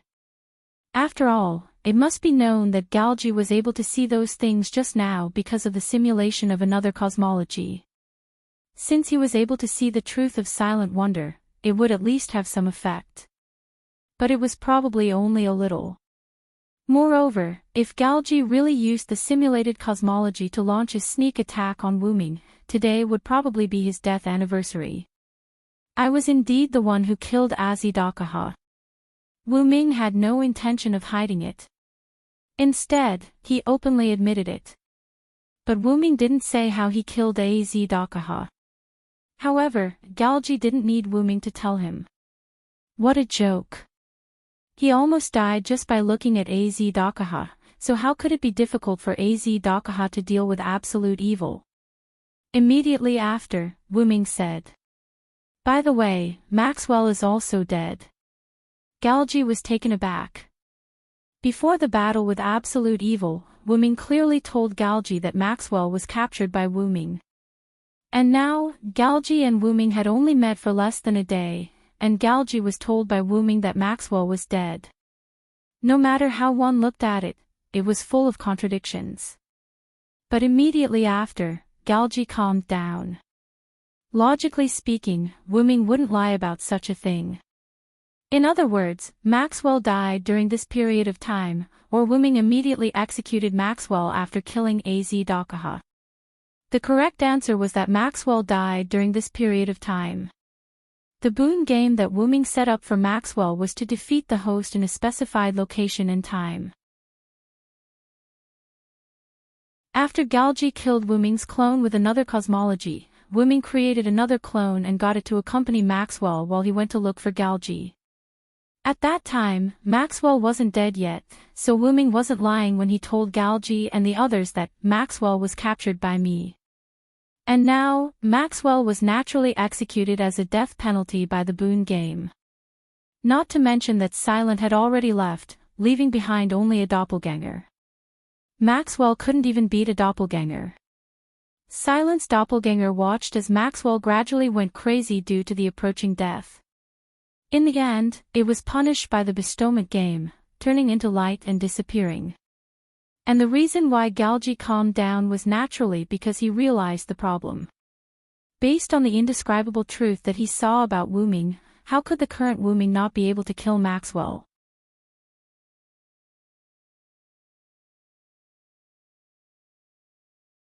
Chapter 880. Moreover, as Vera had previously understood, Wu Ming was an existence that could even kill humans in the final trial. How could he not be able to deal with a mere 4-digit number of demon kings? I understand. Thank you, Sir Villo, for helping me get rid of Maxwell. Galji respectfully thanked Wu Ming.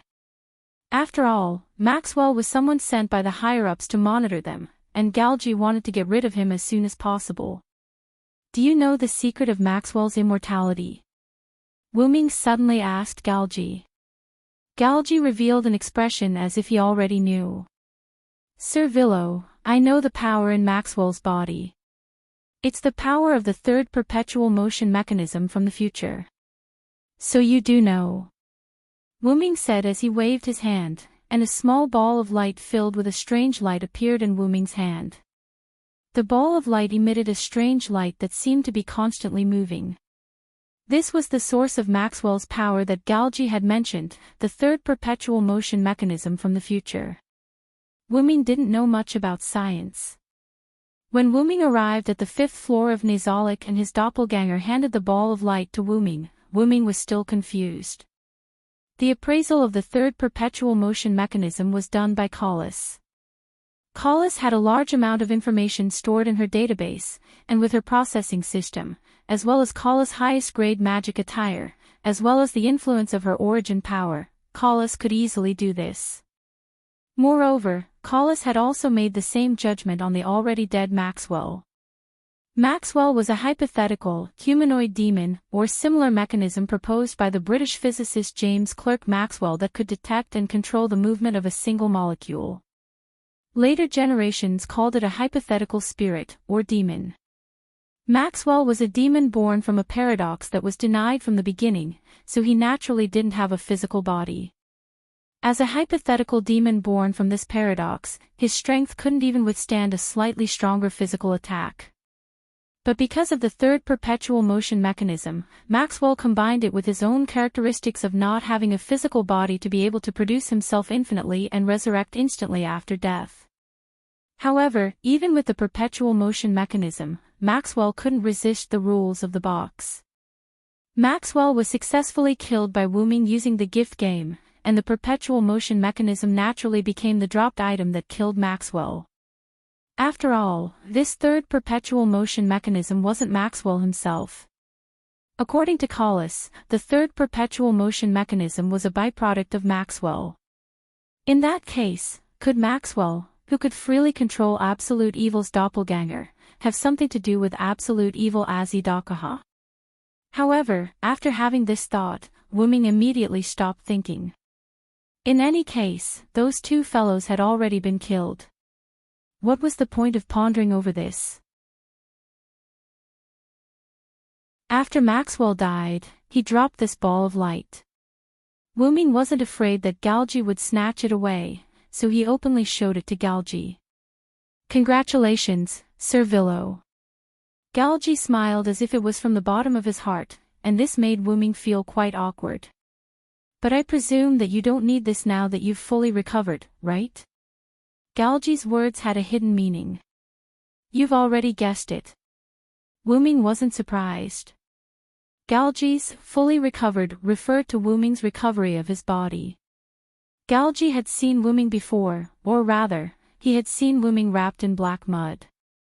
Although he didn't know where he had seen it, Galgi was completely certain that he had seen Wuming's body before. Moreover, Galgi's mind wasn't the same as 16 Nights. After calming down, he probably realized that Wuming, who killed Absolute Evil, had already retrieved Wuming's body. And if Galgi had really seen Wuming's body, he would naturally understand that Wuming didn't need the third perpetual motion mechanism that much. "You want it?" Wuming looked at Galgi with a playful expression and tossed the two balls of light in his hands. "To tell you the truth, we've already figured out Maxwell's nature. We originally planned to kill him after this incident." Galgi's words implied that the perpetual motion mechanism was something that they had long planned to use, but who knew that it would be intercepted by Wuming halfway. "So, you want to continue the deal with me?" However, Wuming was amused by his own words. "I'm afraid you haven't realized the situation you're in, Your Highness." Although all of Galgi's subordinates addressed Galgi as Your Highness, it was rather ironic for Wuming to say these two words. "Putting aside the fact that your another cosmology is useless against me, even if you have other trump cards, do you think they will work on me?" It wasn't that Wuming was arrogant, but his body had experienced countless years of accumulation in the box court world. Even though it was still underage, it was only a step away from adulthood. In Wuming's knowledge, an adult origin dragon and an underage origin dragon were two different species. If an underage origin dragon was considered a living creature, an adult origin dragon was no longer a living creature. As for what it was, Wuming would only know after he became an adult. All in all, even though Wuming wasn't an adult origin dragon, Wuming, who was only a step away from adulthood, was no longer the same as before. Wuming was so powerful that even Wuming, who who had returned to his body, was taken aback. If Wu Ming's strength were to be classified according to the box court world strength, Wu Ming's strength would definitely be in the double digits. As for why it wasn't in the single digits, it was because, firstly, Wu Ming wasn't sure about the strength of the single digits. Secondly, Wu Ming's strength might have exceeded the single digits and reached an unmeasurable level. If it were an adult Wu Ming, there wouldn't be a need to worry because an adult origin dragon would definitely exceed the single digits. But it was also important to clarify that Wu Ming's hypostasis had only become in existence in the double digits. In other words, he had completely embodied the hypostasis that an origin dragon should have, unlike before, when any random person dared to provoke Wu Ming. Of course, Wu Ming had always subconsciously concealed his hypostasis, but Wu Ming didn't realize it. After all, whether it was the world that Wu Ming lived in or everyone in this world, their hypostasis was lower than Wu Ming's. If Wu Ming completely released his aura, anyone who sensed the aura of a higher hypostasis would die instantly. At that moment, Galji became extremely respectful. It was precisely because he had glimpsed Wu Ming's hypostasis when he activated the simulation of the another cosmology that he survived. But it was also because of this that Galji was completely convinced by Wu Ming. At the very least, Galji would never go against Wu Ming again in the future. He didn't even have any thoughts about it anymore. This came from the bottom of his heart like a different kind of curse. Therefore, Galji wouldn't make any more deals with Wu Ming.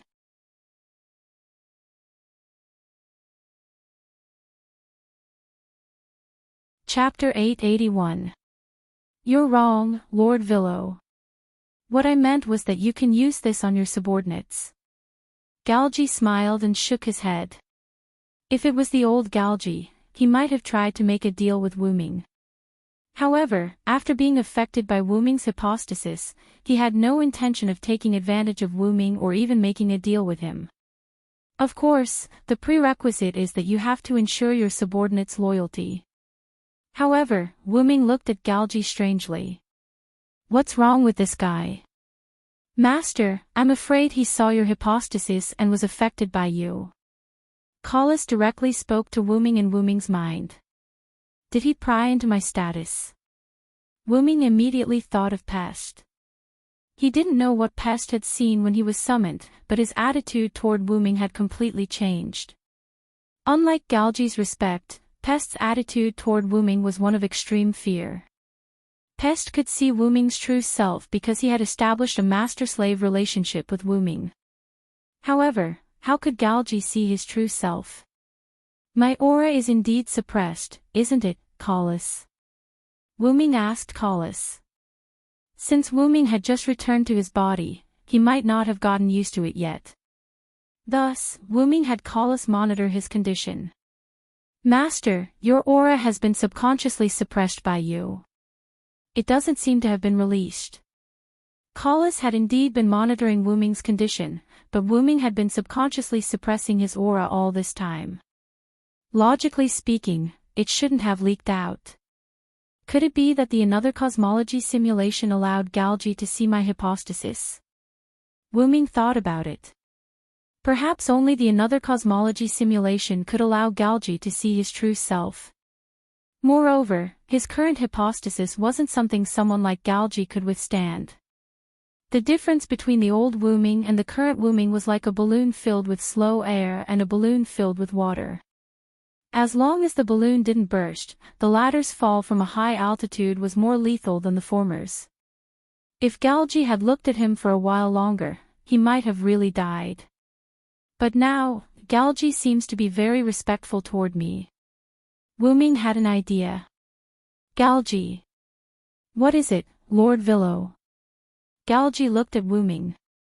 Tell me everything about the person behind you. That's right, Wu Ming was trying to use Galji's current state to get information about the person behind Galji. But Galji shook his head.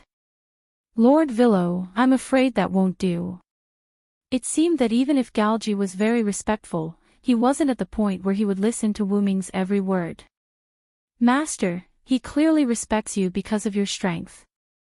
Everyone knows that respecting the strong is common knowledge in any world. Collis complained in Wuming's mind. I know. I just want to try. Wuming replied to Collis in his mind with some regret. However, Wuming had other ways to get Galji to reveal information. Let's make a deal, Galji. You tell me everything about the person behind you, and I'll deal with them. Wuming's words made Galji's eyes light up. After all, when Galji first learned of Wuming's existence, he wanted to make a deal with Wuming. He would provide the information, Wuming would help him deal with the enemy, and he would gain his freedom. Although they had fallen out before, Galji, who was now affected by Wuming's status, was naturally shaken when he heard this deal. 21053880 Outer Gate, No Name's Base Camp. At this moment, in No Name, Black Rabbit, Letitia, 16 Nights in Reverse, Jo Yuasuke, and Kasuga Hikari stood at the entrance of No Name, ready to go. Ren, Lily, and Pest stood at the entrance and watched the five of them leave. Black Rabbit, Letitia, when you reach the North District, you must take care of 16 Nights and the others. Ren reminded Black Rabbit worriedly. I'll try my best, young Master Ren. Black Rabbit looked at the three problem children who were full of fighting spirit and wiped the cold sweat on his forehead helplessly. Although Letitia was also helpless, she still comforted Ren. Don't worry, Ren. Master is still in the North District. When the time comes, there's no need to worry about not being able to control these three. What a joke. When we reach the North District, I must teach that bastard Villo a lesson. There's a demon king and he didn't call me. 16 Nights in Reverse was very excited. He looked like a wild horse that was about to explode. Same. Seconded. Jo Yuasuke and Kasuga Hikari agreed in unison with 16 Nights in Reverse. The two of them were also people who wanted to see the world in chaos. Don't joke around, stupid adults. According to Lord White Yiksha, the Demon King this time is the absolute Demon King of one of the humans' final trials. That's one of the strongest in Hakata. If you continue to underestimate the enemy like this, Black Rabbit won't bring you along. Black Rabbit reprimanded from the side. These three problem children were too noisy. The enemy this time was clearly not easy to deal with. That's right, when White Yiksha went to the North District, he sent a letter to No Name. The content was that the seal of absolute evil had been broken. However, White Yiksha had been in the North District for a long time, and No Name had just reorganized their people and prepared to support the North District. It was completely because they could not make a decision. The main reason was that 16 Nights and the other two were too suitable for their identity as problem children. They clamored about fighting the Demon King. That was absolute evil, a Demon King with a 3-digit number. Even people with a 2-digit number did not dare to underestimate it. It was fundamentally different from the Demon King that 16 Nights and the other two had dealt with during their time in Hakata. If they let the problem children go, who knew what kind of trouble they would cause? They might even lose their lives. In the end, Black Rabbit and 16 Nights and the other two came to a compromise before they were ready to go. However, No Name was actually not too late. White Yiksha wrote a letter to tell No Name that it was only because Wuming was fighting against absolute evil in the North District. Most of the communities in the East District, more than 99% of them, did not even know that absolute evil had broken the seal in one of the humans' final trials. After all, when Glowing Flame Capital was attacked, many people did not know that absolute evil had broken the seal. Therefore, No Name was not too late. Seeing the three problem children obediently shut their mouths, Black Rabbit sighed again. Problem children were just too difficult to deal with. Right on the heels of that, Black Rabbit patted his face to encourage himself. Black Rabbit revealed a smile and raised an arm high. Then, everyone, let's go. It had to be said that Black Rabbit looked like he was going on a vacation. It looked like he had underestimated the enemy even more. The three problem children complained in their hearts. Right on the heels of that, the three problem children looked at each other and smiled tacitly.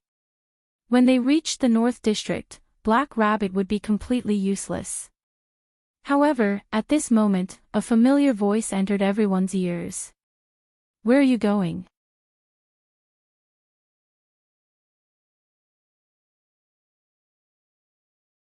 Chapter 882. Everyone turned to look at the source of the sound and saw Wuming standing there, his face full of confusion. Wuming had just returned to No Name when he saw the other members of No Name about to go on a long journey. How could he not be confused? "Villo, Mr." The members of No Name screamed as if they had seen a ghost. "What's wrong?" Everyone shouted in unison, causing Wuming to be stunned for a moment. "What the hell happened?" "Mr. Villo, weren't you fighting against Absolute Devil King in the North District?" Black Rabbit's ears twitched, looking confused. "I killed the Devil King, and then I came back." Wuming's tone was very calm, as if he was saying, "I came back after eating." But everyone had different reactions when they heard this.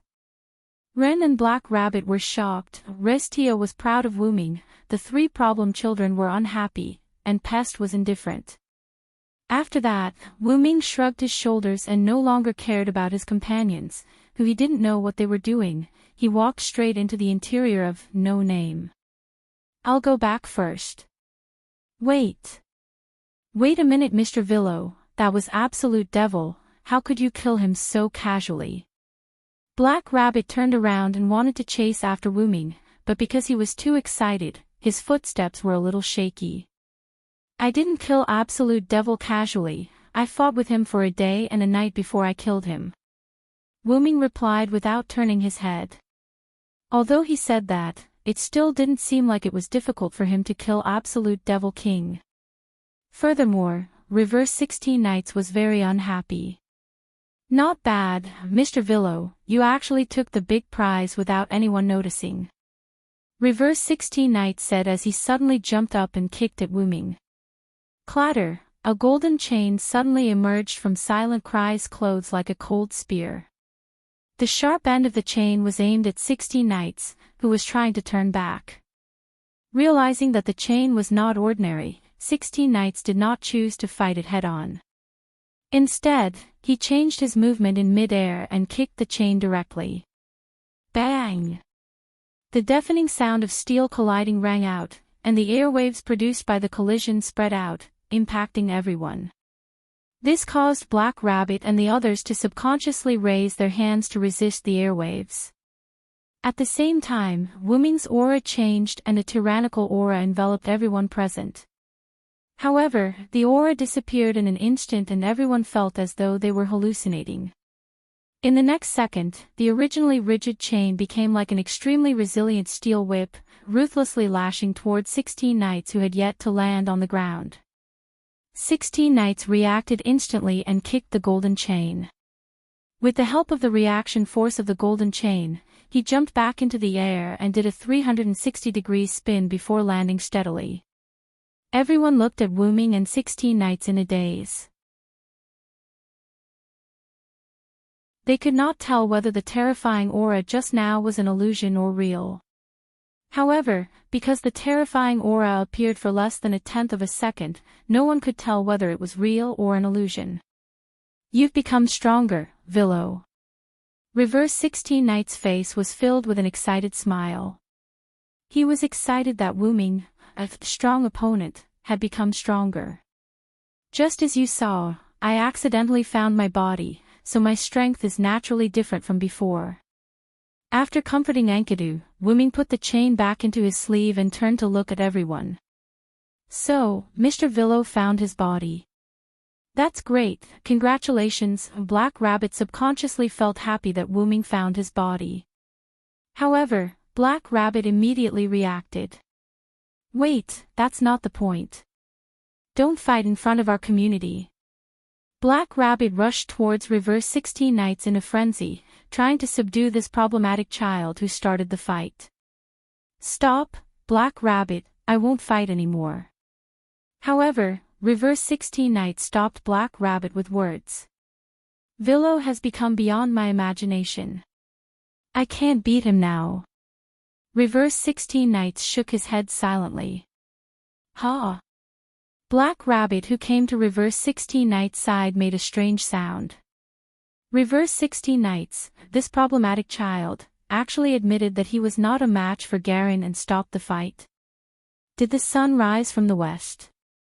The truth was not as exaggerated as Black Rabbit thought. It was just that Reverse 16 Knights was more aware of Wuming's strength than the others. When Enkidu helped Wuming block Reverse 16 Knights' attack, Wuming subconsciously wanted to fight back.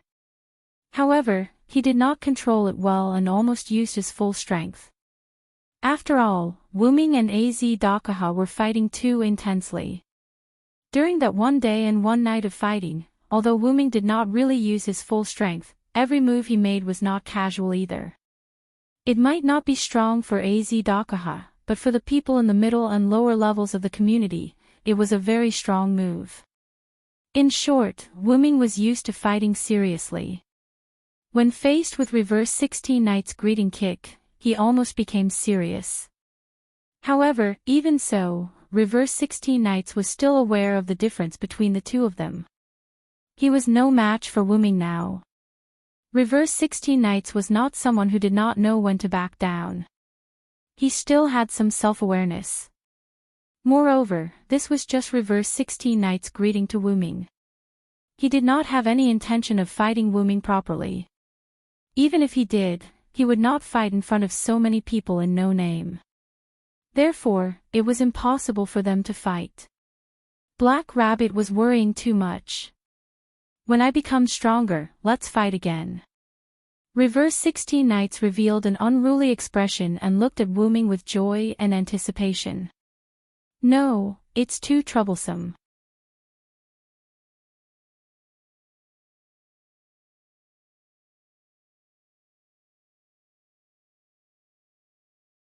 Chapter 883.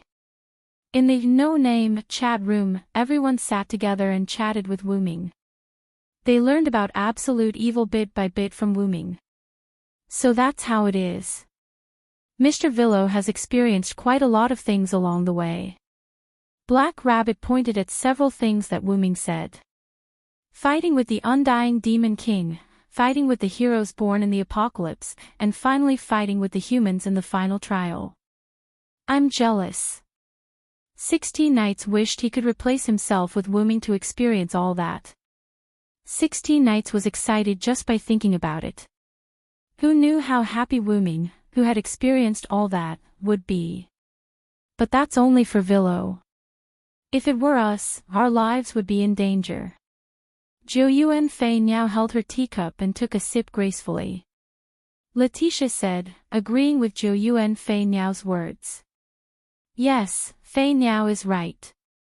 Other than Maxwell, whether it's Galgi with his another cosmology or absolute evil in the final trial, they are all very strong enemies for you. Even I would have a hard time winning against them." 16 Knights, on the other hand, didn't care. "How would I know if I don't try? I have to see it with my own eyes before I comment." The more dangerous the enemy, the more he liked it. After all, they were problem children. "I just didn't expect that Galgi would have another cosmology. It's really surprising." Ren was quite concerned about Galgi, who looked to be the same age as him. "By the way, what's this another cosmology?" Zhou Yuan Fei Niao raised a question. "Oh right, Miss Fei Niao, you guys have just arrived at the box court. I'm afraid you guys don't know about another cosmology." It seemed like Black Rabbit wanted to explain. To put it simply, it contains the powerful gift of cosmology. It can be infinitely magnified to interfere with the powerful forces of the outside world. Every another cosmology is unique, which means that every another cosmology has different abilities. Zhou Yuan Fei Niao nodded thoughtfully. Simply put, it's an extremely powerful gift. you can think of it that way, Miss Flying Bird. However, another cosmology is much more precious and powerful than ordinary gifts. After all, Black Rabbit did not simulate the another cosmology and could not explain it in detail. It could only give Long Flying Bird a general understanding. Wu Ming interjected. It is said that the existence with the simulated cosmic atlas has the potential to become the center of a group of gods. Because of the power of the simulated cosmic atlas, I am afraid that only those with the simulated cosmic atlas can compete with it. Wu Ming recalled how Galji had killed Wu Ming's doppelganger by forcibly activating the simulated another cosmology. It could be said that if it was not Wu Ming's doppelganger that was killed, but the spiritual base body, that blow would have also killed Wu Ming's spiritual base body. Therefore, in Silent's opinion, to fight against that kind of power, unless they also have the simulated cosmology, they can only fight against it without the simulated cosmology.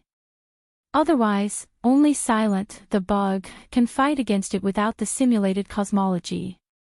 Interesting, a simulation of an alien cosmology. 16 Knights Reversal smiled, but no one knew what he was thinking. However, Black Rabbit was frightened by 16 Knights Reversal's smile. 16 Knights, San, don't think too much. Black Rabbit has a feeling that you will do something. Black Rabbit said as he looked at Zhou Yuan Fei Niao and Haruai Biao. Really, these problem children were too good at causing trouble. Black Rabbit had to be prepared for a rainy day. Then, Black Rabbit noticed that Haruai Biao seemed to be thinking about something. Miss Biao, what's troubling you? Although they were problem children, they were all companions. Black Rabbit was happy to help his companions solve their problems. I'm a bit concerned about the griffin Villo mentioned. Haruai Biao hugged Sanmao Cat and said the reason for his deep thoughts. Is it the genome tree on the griffin? Wu Ming guessed the reason for Haruai Biao's concern. This was something that Wu Ming mentioned before. Yes. Haruai Biao nodded. The genome tree was a gift from my father, and according to what Villo said, the genome tree on the griffin seems to be almost complete. In this way, Haruai Biao had to guess whether the griffin was related to his father. That's easy. Just ask the griffin. Wu Ming said casually. Everyone was shocked. But, Villo-san, can you find the griffin? Black Rabbit was puzzled. Of course I can. Galji's group is still trapped in my inherent barrier. Wu Ming explained and then looked at everyone innocently. Didn't I say that? You didn't say that. Everyone shouted at Wu Ming in unison. Villo, I really didn't know that you're actually a natural airhead. 16 Knights crossed her arms and looked at Wu Ming jokingly. Ahem, in short, Galji's group is locked up by me. I didn't have time to hand them over to White Yiksha. If you want to talk to the griffin, I can do it at any time. Everyone looked at Haruai Biao. Finally, Haruai Biao looked at Sanmao Cat in his arms and nodded. Nasolic's inherent barrier, 6th layer, forest. When Galji's group was locked up in Nasolic's inherent barrier by Wu Ming in the form of a gift competition, they were all separated. Galji was in the lava area of the 7th layer, Aurora was in the underground lake of the 4th layer, and the unconscious Ling was directly thrown into the wilderness of the 8th layer by Wu Ming. The seriously injured Glea was taken care of by Wu Ming and placed in the forest area of the 6th layer. And it turned out that the griffin could indeed settle down in the forest. Glea, who had woken up from his coma, was lying quietly on the ground at this moment to avoid physical exhaustion. Although it was very weak, Glea's injuries were indeed recovering. In short, it was better than nothing. I wonder how His Highness and the others are doing. Glea muttered to himself.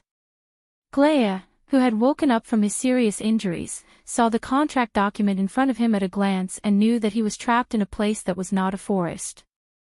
I'm afraid it's some kind of personal space. Grove thought. After all, there were many people who had such a space in the box court world. Basically, it was used to hold gift competitions. At this moment, he was obviously trapped in the gift competition, so Grove guessed that this was Wu Ming's personal space. I wonder how His Highness and the others are doing. Grove didn't know if His Highness and the others had escaped, or if they were captured like him. But right now, it was more important to recover from his injuries, so Glea simply lay down here peacefully. However, at this moment, there was a fluctuation in space, and two extremely obvious figures appeared not far away from Glea.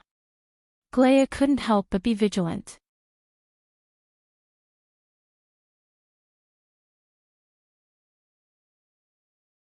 Chapter 884. Villo. Glea, whose eyesight was much better than humans, saw the two people walking towards them at a glance. The one in front was Wu Ming. Supporting his body that had not fully recovered but was almost able to fight, Glea stood up, and a fighting spirit emanated from him. Although Glea's wings had not recovered yet, he had enough time to rest, which allowed Glea to have the power to fight. "What, Glea, do you still want to fight me?" Wu Ming, who was walking in front, did not release his aura to intimidate Glea. Instead, he snapped his fingers lightly. In an instant, the ground where Glea was standing cracked slightly, and chains rushed out one after another, throwing all of them onto Glea's body and tightly entangling him. Glea, who did not react in time, instantly fell to the ground because his limbs were all tied up. Damn it! Glea raised his head and looked at Wu Ming rather unbearably. "Galji and the others are fine, I just locked them up. You should be honest, I don't want to do anything to you, but I will still hand you over to White Yiksha after this." Wu Ming walked in front of Glea and patted his griffin's head. "Up to you." Glea could not beat Wu Ming anyway, and he was now a prisoner, so what could he do? "I came to see you this time because I have a companion who is quite interested in you. You can talk to her," Wu Ming said, and Hiroi Hibaku walked past Wu Ming from behind and came to the front. "Hello, Mr. Glea Grove." The quiet girl holding the three-furred cat took the lead to greet him. "Hello, little girl." Grove responded to Wu Ming. Let's not talk about Wu Ming first, at least the little girl in front of him looked pretty good. "I'll leave first, Grove. If you're done talking, knock on the chain, and I'll come and pick you up." Wu Ming had no intention of listening in, so he left after instructing Hiroi Hibaku. Hiroi Hiroyuki nodded, then looked at Grove again. "My name is Hiroi Hibu. Do you know this?" Hiroi Hibu said as he took out the pendant hidden in his clothes. "This. Could this be?" After leaving the 6th floor, Wu Ming arrived at the 7th floor, which was Galji's floor. "Sir Villo, what do you think?" Galji, who was sitting on a rock that was colder than other places, immediately stood up when he saw Wu Ming. Wu Ming helped Galji find a rock that was not so hot. Galji did not need to keep the another cosmology on to prevent the heat.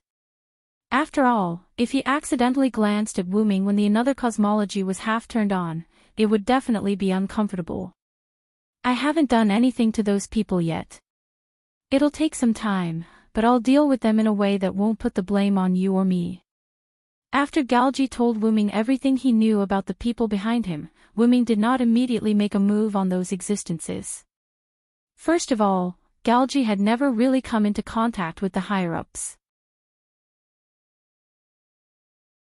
The people he came into contact with were people who were not at the highest level. At most, they were at a higher level than Galji. Even so, Wu Ming was very sure that some of the gods in the upper levels of the box court were behind this. However, because he did not know which gods were behind this, Wu Ming could only make a move on the people Galji knew. After finding these people, Wu Ming would slowly dig out the people behind these people. However, these people's whereabouts were always unpredictable. Wu Ming could not find them at the moment, but Wu Ming had a way. After returning to the root, Wu Ming could use the root's authority to find people in the box court. By then, they would not be able to escape. Oh. What is it? Galji was quite interested in the method Wu Ming had prepared. Not only could he deal with those people, but he could also do it without exposing his identity. However, Wu Ming had no reason to tell Galji that it would be the same even if Galji's attitude toward him became slightly more respectful. You don't need to know that. Then, Wu Ming snapped his fingers. A golden chain extended from Wu Ming's sleeve and bound Galji. It was the celestial lock. The celestial lock was infinitely long. It could still be used after binding Galji. Although Galji did not recognize the chain's true identity, he knew it was a divine spark weapon. Lord Villo. Galji did not resist, but he was a little puzzled by Wu Ming's actions. He was trapped in Wu Ming's game of gifts and could not break free. There was no need to use a divine spark weapon to tie him up. I'm going to hand you over to White Yiksha, so I need to do this. As Wu Ming spoke, he reached out and pierced Galji's body. He did not want to kill Galji. When Wu Ming stabbed Galji, a ripple appeared in front of him. Wu Ming only reached his hand in. Wu Ming found what he wanted without much searching. Then, Wu Ming fished out a slightly curled piece of parchment appeared in Wu Ming's hand. It was the contract scroll that Wu Ming used to force Galji into a gift match. Game name of gift, accumulated time contestants, Galji, Aurora, ringtone, Glaya Grove contestant victory condition 1, stay in the designated venue, unlimited, contestant victory condition 2, defeat the organizer contestant defeat condition, leave the designated venue contestant defeat punishment, repeat the game organizer victory condition. Defeat the contestant organizer defeat condition, the contestant wins oath, respect the above content, based on the glory, flag, and organizers. Authority, host the gift game. Originate God, seal. That's right, it was such an unsolvable contract document. Not to mention the victory condition, the failure condition was obviously problematic. This obviously did not allow Galji to leave here, even if he had a way to leave, because the failure penalty was to repeat the game. In other words, if Galji and the others used their own way to leave the designated venue, which was Wu Ming's inherent enchantment, then they would fail, and the failure penalty would make them return here again. The only way was to defeat the organizer. However, after Wu Ming locked them here, he did not care about them anymore. Wu Ming only met Galji twice, and Wu Ming did not even see the others, let alone defeat them. And this was not against the rules. After all, there was no rule that the organizer could not leave the designated venue, so this unsolvable gift game essentially became a gift game that restricted the movements of Galji and the others. And now, Wu Ming wanted to destroy this gift game. Kaka. Wu Ming condensed a power that Galji did not recognize in his hand, and the soft parchment made the sound of a hard object shattering. Wu Ming was using the source power to destroy the gift game. As long as the gift game was destroyed, Galji and the others could be freed from the shackles of the gift game. As for why he did not pause it, after all, deleting and pausing were two different things. After Wu Ming handed Galji over to White Yiksha, he did not want to care about them anymore, so Wu Ming chose to destroy this gift game directly. Crack! With Wu Ming's continuous force, the entire parchment shattered.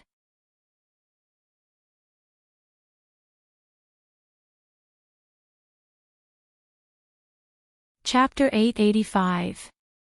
Snap! Wu Ming snapped his fingers and two figures instantly appeared beside Galji. It was Aurora and Belle. Your Highness. Although Ling was unconscious when he caught her, it had been a long time since then and she had already woken up. You paused our game of grace. Aurora stood vaguely in front of Galji and looked at Wu Ming with vigilance. Sir Villo didn't pause the game. He directly destroyed the forced game of grace, Galji answered on behalf of Wu Ming. Although Aurora and Belle were shocked that Wu Ming could destroy the game of grace, they were more shocked by Galji's attitude toward Wu Ming. Your Highness. Aurora and Belle were puzzled by Galji's attitude. Why was he so respectful?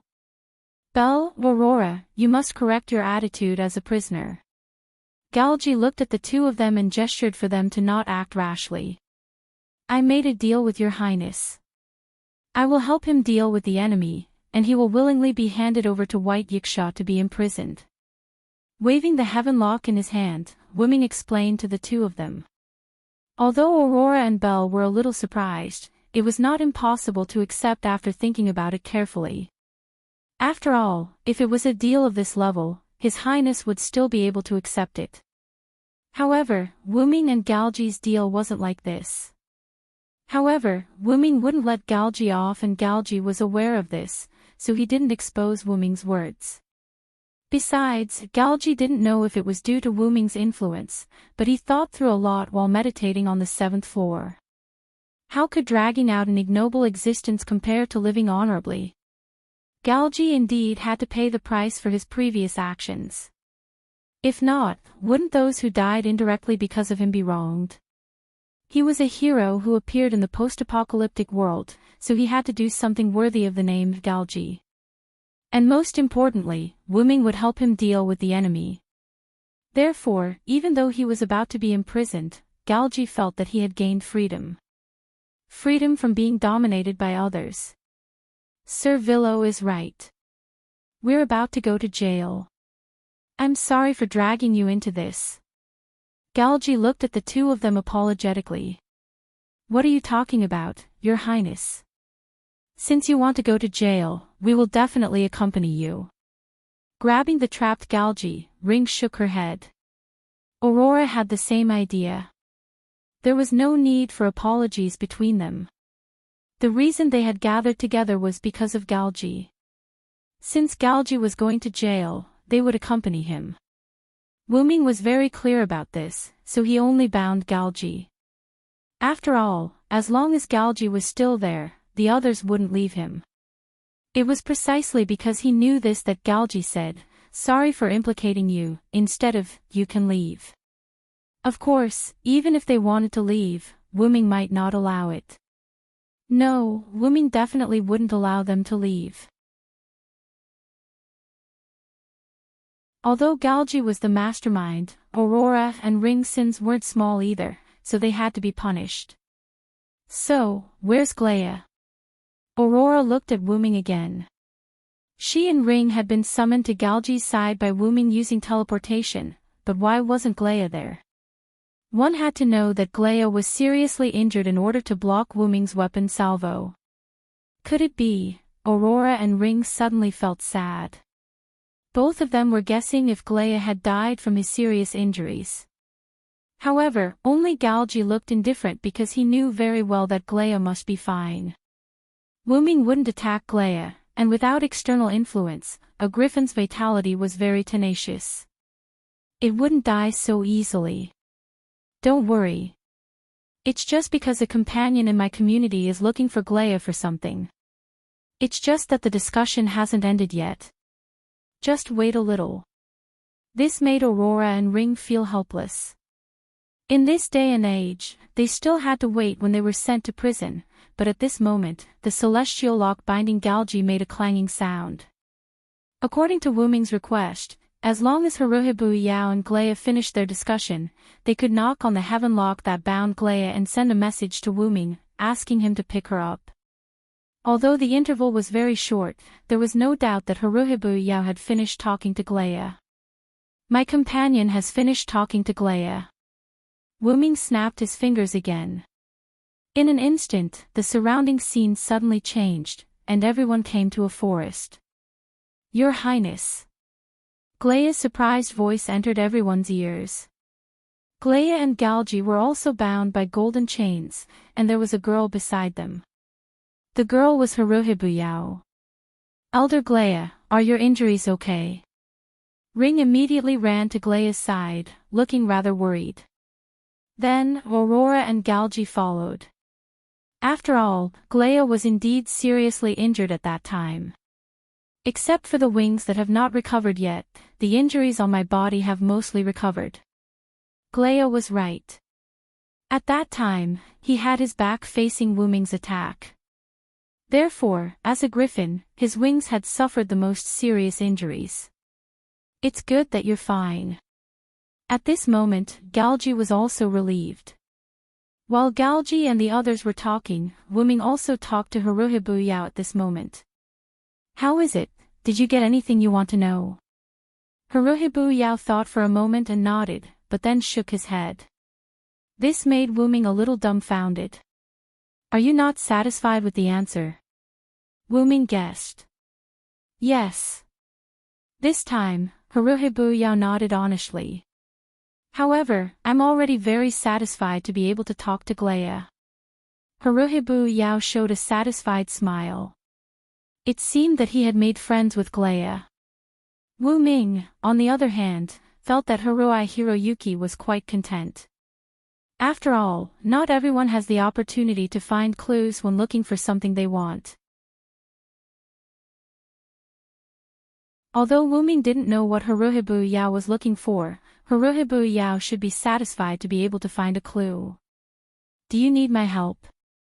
Whatever Haruhibu Yao was looking for, Wu Ming would find it in an instant when he returned to the route. However, Haruhibu Yao refused. I can do it myself. Then, Haruhibu Yao's face showed a trace of unwillingness to admit defeat. As expected of a problem child. At this moment, Wu Ming could only smile helplessly. But it was also true that if it was something important to Haruhibu Yao, then it was better to let Haruhibu Yao do it alone. Then, Wu Ming looked at Galji and the others who were still chatting. It's almost time to go. It was time to go to jail.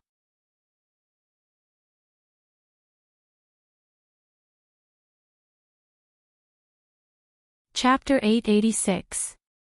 North District, 54545 Outer Sect Ruins. At this moment, the magma lake had been artificially cooled. White Yiksha methodically issued one order after another, allowing the Alliance's community to begin the restoration of 54,545 Outer Sect. Because the time between Absolute Evil's appearance and its destruction was too short, there were no high-ranking powerhouses near 54545 Outer Sect. Even Vera had been abducted by Wu Ming, leaving White Yiksha alone. Therefore, the restoration of the North District's 5-digit Outer Sect 54545 Outer Sect fell to her. Seriously, I'm not the ruler of the North District. Why should I be the commander? White Yiksha kept complaining. In fact, the main reason was that no one came to help, which caused White Yiksha's dissatisfaction. After the rulers of the North District received the news that Absolute Evil had been destroyed, they did not even think of going to 54545 Outer Sect. When there was a powerful external enemy like Absolute Evil, perhaps they would unite, but once Absolute Evil was eliminated, they would fall back into a state of internal strife. Anyway, it was not their outer sect, so there was no need to care. Moreover, White Yiksha could not care about them if they did not come. After all, Absolute Evil had been destroyed, so it did not matter if they came or not. But she was definitely dissatisfied. Villo, that brat, really abducted Vera. Although Vera did not play much of a role in command, she was at least someone from the North District. Now that the North District's outer sect was being rebuilt, how could a ruler of the East District be in command? However, at this moment, White Yiksha happened to sense Wu Ming's presence. Why is that brat Villo here? Although White Yiksha complained and hoped that someone could replace her to command the reconstruction of 54,545 Outer Sect, she really did not expect Wu Ming to come back. Are you looking for me to talk about the Dragon of Origin? Or is there something else? White Yiksha guessed in her heart. Yo White Yiksha. Wu Ming greeted White Yiksha as he walked into the small command post that was temporarily set up. Where's Vera? Where have you abducted Vera? White Yiksha asked in annoyance. I sent Vera back to her community. Anyway, Vera can't do anything here, can she? As if it was his own home, Wu Ming sat down without hesitation, but because there were no chairs, Wu Ming could only find something to sit on. Then why did thou come back? What's the matter? White Yiksha didn't mind Wu Ming's behavior. He was used to it. I'm here to hand Galji and the others over to you. As Wu Ming spoke, he extended his hand and a translucent ball of light appeared in his hand. Galji, Belle, Aurora, and Gria could be vaguely seen in the ball of light. This is just a simple sealing boundary formed by Lune runes. You should be able to open it easily. As for why he treated Galji like this, the three of them and a griffin were indeed not small. It was really not good to hand them over to White Yiksha. This way, they were sealed in a ball of light and handed to White Yiksha. It was also convenient for White Yiksha to carry them around. Thou is thoughtful. White Yiksha took the ball of light that sealed Galji and the others. He took out the gift card and the ball of light disappeared with a wave of his hand. After I'm done with this, I'll lock them up in the East prison. It was reasonable to say that Wu Ming's mission was completed, but Wu Ming showed no signs of leaving. Is there anything else? I have to leave Hakata for a while. As if he was waiting for White Yiksha to say this, Wu Ming immediately answered after White Yiksha asked.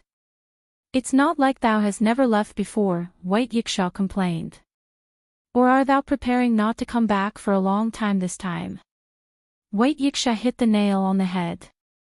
After all, my purpose in coming to Hakata was to find my body. Since my body has been found, I should go and deal with my enemy. This enemy, Wu Ming referred to Gidia. Even without the Black Origin mud, Gidia was already considered a tyrant in the Type Moon world. With the Black Origin mud, it could be said that Gidia had become even more terrifying. Wu Ming was not afraid of an enemy like Az Dakaha who only used the Black Origin mud as a weapon, but it was impossible for someone like Gidia to only use the Black Origin mud as a weapon. Simply put, it was the difference between a magician and a magician. Magicians only used magic as a weapon, but magicians would delve deeper into it. If Gaia were to delve deeper into the Black Origin mud and discover something that would allow her to completely master it, it would be very troublesome. Wu Ming had to take the initiative to attack Gidia before Gidia made a move. In that case, the reason thou came to find me is very clear. Without a doubt, Wu Ming wanted to ask White Yiksha about the Dragon of Origin before leaving. White Yiksha's expression became serious. With a light wave of her hand, the place where the two were changed. White Yiksha brought Wu Ming to a special space. In the distance was a large white snow mountain. Wu Ming and White Yiksha stood on a plain that resembled ice. A trace of light shuttled through the mountain range in the distance. In the distant horizon, one of the venues of White Yiksha's gift game. I don't know much about the Dragon of Origin. I can only provide you with some information.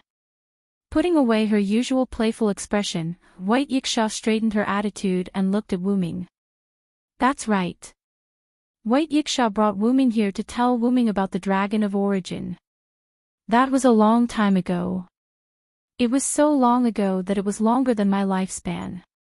As for why White Yiksha said that, it was because, when I first gained sentience, I accidentally saw the Origin Dragon.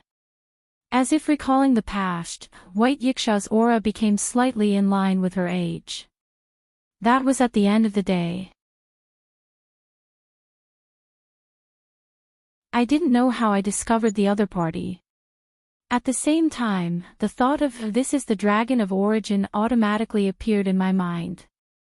Although the other party noticed me, it only glanced at me lightly. There was no emotion in its eyes. After that, it immediately left as though it was just passing by. Turning her head to look at Wu Ming, White Yiksha continued speaking. I didn't feel that feeling from thee, but judging from the appearance, thy body is exactly the same as the Dragon of Origin's body that I saw. It's just that the size is different, and there's another very important point. White Yiksha flew into the air and looked at Wu Ming. The Dragon of Origin I saw was much stronger than thee. Even at that time, I felt that I wasn't its match. One had to know that the original White Yiksha was not White Yiksha, but the White Knight Monarch. It was a powerful existence whose spirit lattice had not been shrunk. The dragon of origin that White Yiksha mentioned made the White Knight monarch feel that he was not its match. Without a doubt, the other party must be an existence that exceeds a single digit. White Yiksha judged.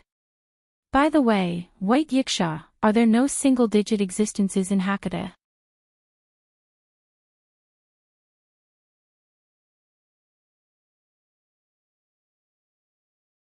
Chapter 887.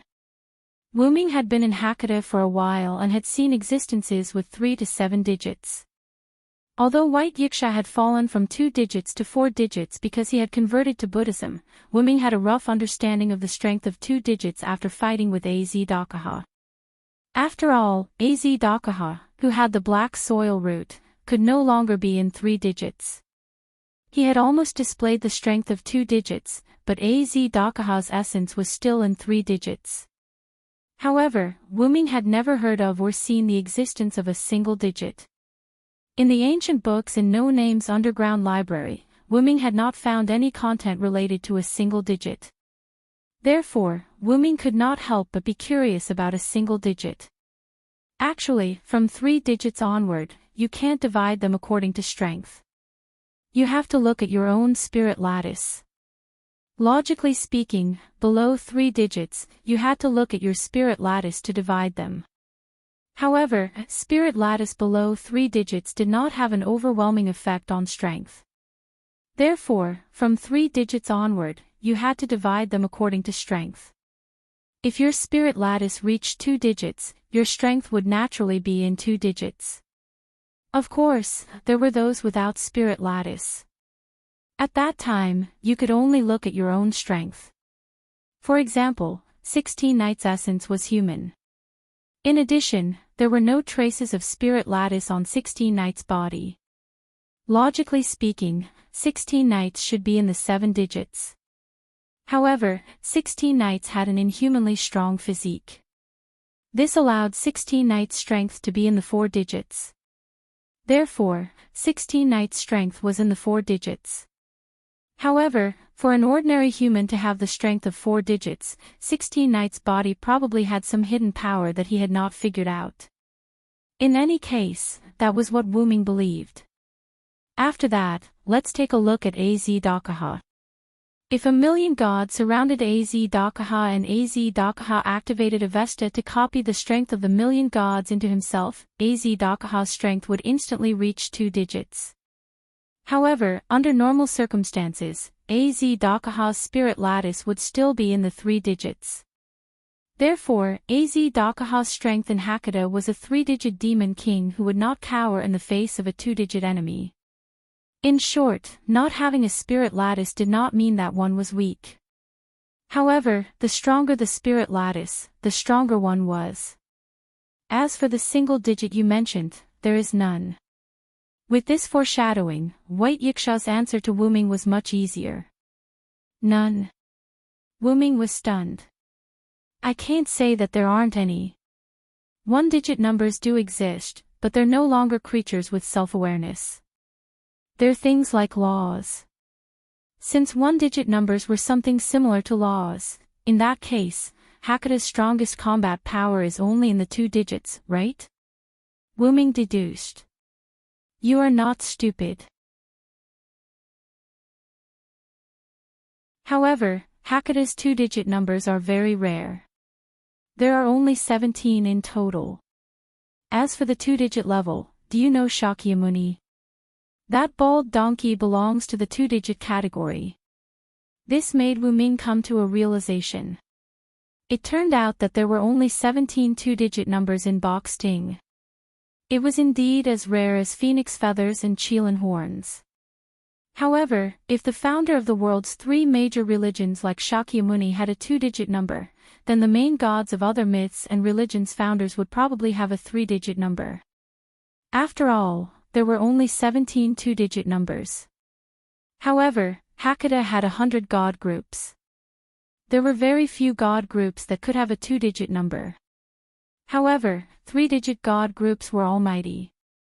Therefore, most of the main gods of the god groups should have a 3-digit number. Only a very small number of the main gods of the god group should have a 4-digit number. Ordinary gods would have a 5-digit number. Therefore, Hakata had said that Absolute Evil's clone body had the strength of a god. After all, most of Absolute Evil's clone bodies had a 5-digit number. A 6-digit number was in existence with some ability. A 7-digit number was probably an ordinary person. That's why I've never heard of the existence of a single-digit number after being in Hakata for so long.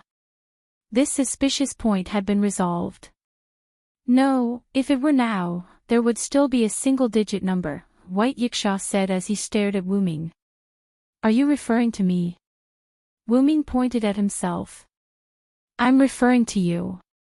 White Yiksha smiled knowingly at Wuming. Didn't you reveal your true body when you destroyed Az Dakaha? Although I don't know how you hid your spirit lattice, your body leaked a trace of the aura of a spirit lattice. Based on that aura, I can determine that even if I return the Godhead and retrieve the spirit lattice, I won't be your match. Furthermore, it will be an overwhelming victory. Without a doubt, you aren't on the same level as us. You are undoubtedly a single-digit number. The so-called spirit lattice referred to heritage and merit. Hyunryong's heritage was Hyunryong's, and the Villow's merit was the Villow's. Sawdrake was considered a figurehead. As the root dragon, Wuming didn't have any heritage or merit. Logically speaking, he didn't have a spirit lattice.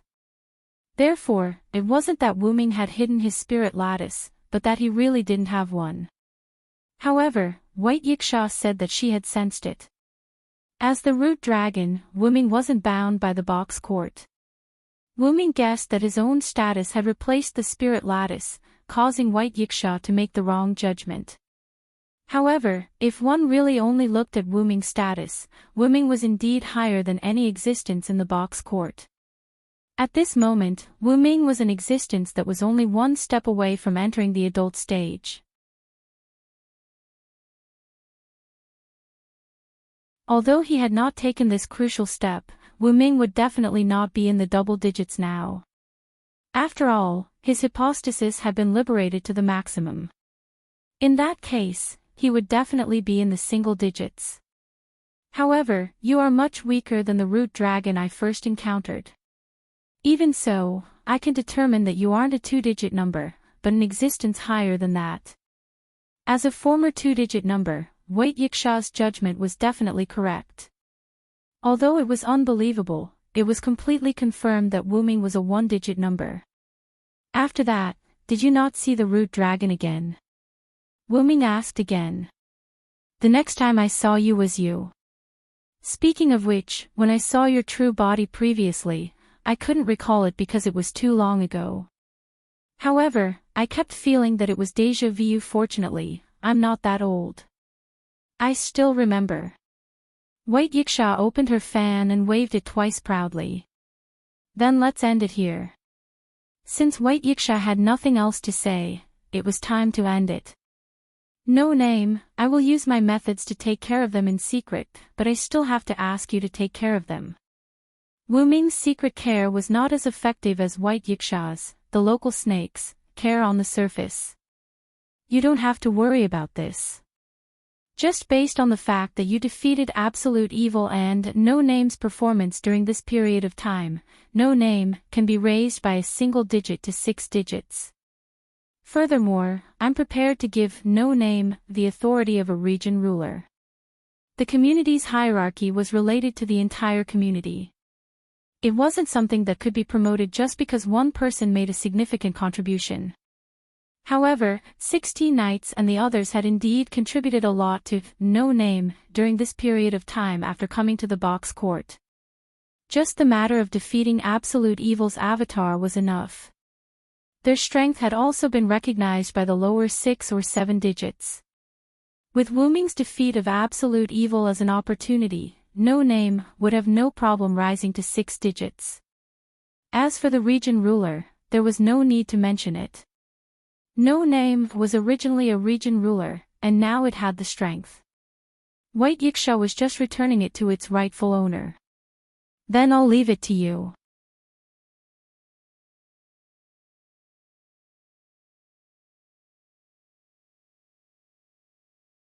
Chapter 888. After bidding farewell to White Yiksha, Wuming returned to No Name in the East District. After all, even if he wanted to leave, he had to at least let his companions know. What was rare was that Wuming did not directly use the teleportation gate to enter No Name. Instead, he used the teleportation gate to arrive at a place that was still some distance away from No Name. Wuming was prepared to walk into No Name on foot, treating it as an experience. After all, I don't know when I'll be back again. Wuming finished speaking and walked towards No Name. The first thing that entered Wuming's eyes were naturally the two stone giants guarding the door. Then, Pest appeared in front of Wuming's eyes. Pest. Pest stood at the door, as if he had guessed that Wuming would go through the main entrance and quietly waited for him. Master, Senior Letitia asked me to wait for you here. Pest called out with some reluctance and even bowed. However, due to Wuming's abuse of power, Pest did not dare to be rude. He had always listened to Wuming and the others in No Name. As expected, he guessed it in the end. Wuming revealed a half-helpless and half-happy smile. He was helpless that his actions had been guessed.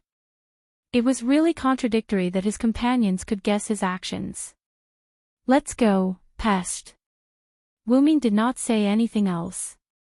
Since that was the case, the others in No Name probably knew that Wuming was preparing to leave. After all, Wuming had come to the box court to find his body. Since he had already found it, there was no need for Wuming to continue staying. Master, are you leaving? Although Wuming knew that Pest definitely knew about this, Pest's bluntness still surprised Wuming. That's right. Speaking of which, who guessed that I was leaving first? Wuming also asked without mincing his words. 16 Knights in reverse. Pest had no intention of hiding anything and went straight to the point. It had to be said that the two of them were indeed a master-servant duo. They were really straightforward. Upon hearing Pest's reply, Wuming thought to himself, as expected. In the current No Name, other than Wuming, only 16 knights had such a brain. However, Wuming knew that he was going to leave soon, so he didn't care about this. Forget it, I'll do as you wish today. After that, Pest didn't say anything. He just obediently led the way for Wuming.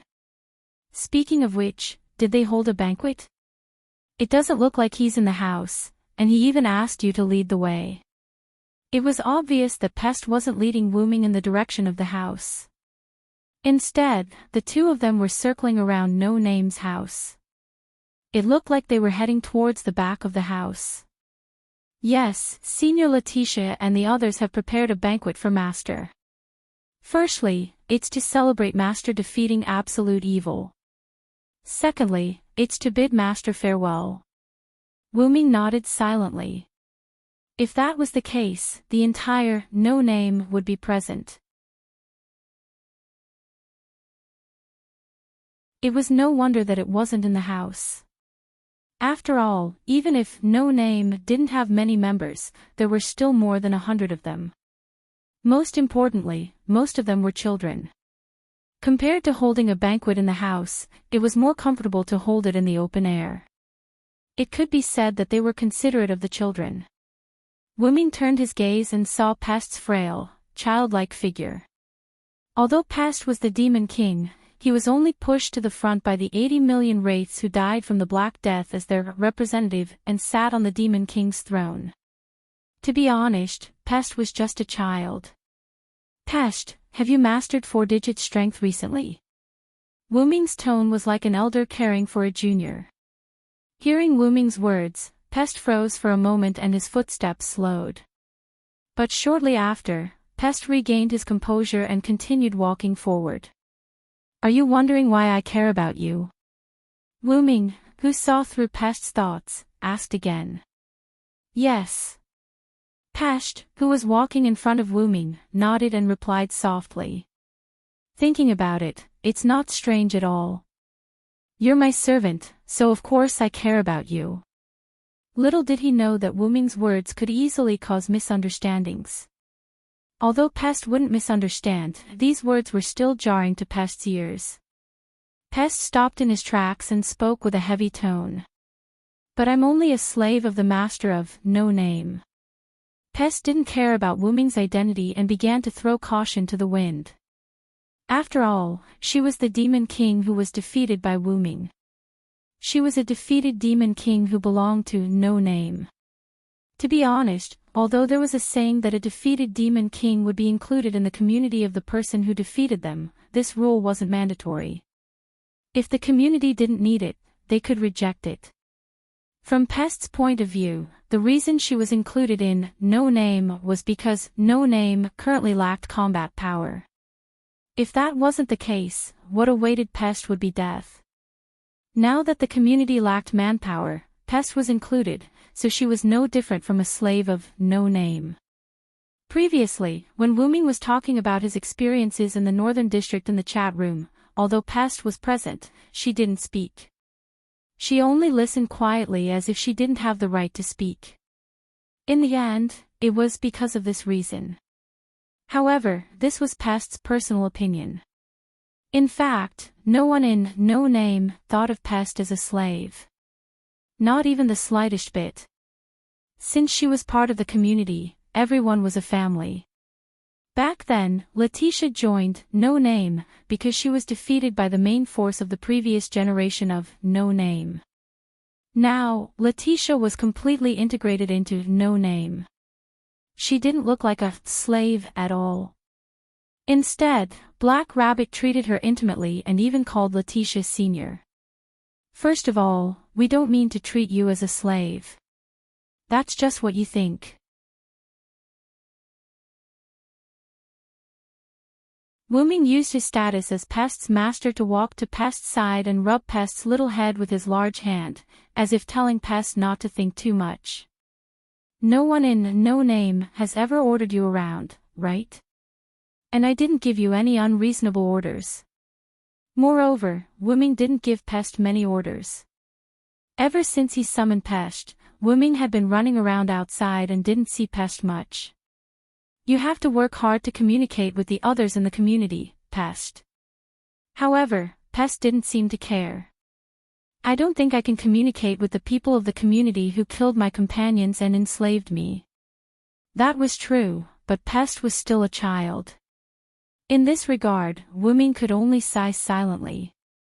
Then, Wu Ming quietly reached his hand into the golden ripples that had opened up at some point and searched for something. Then, Wu Ming placed the item in front of Pest. Here.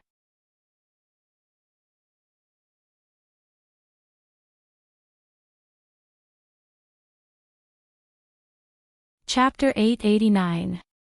What appeared in front of Pester was a bunch of cotton candy. Pester was stunned when she saw the cotton candy.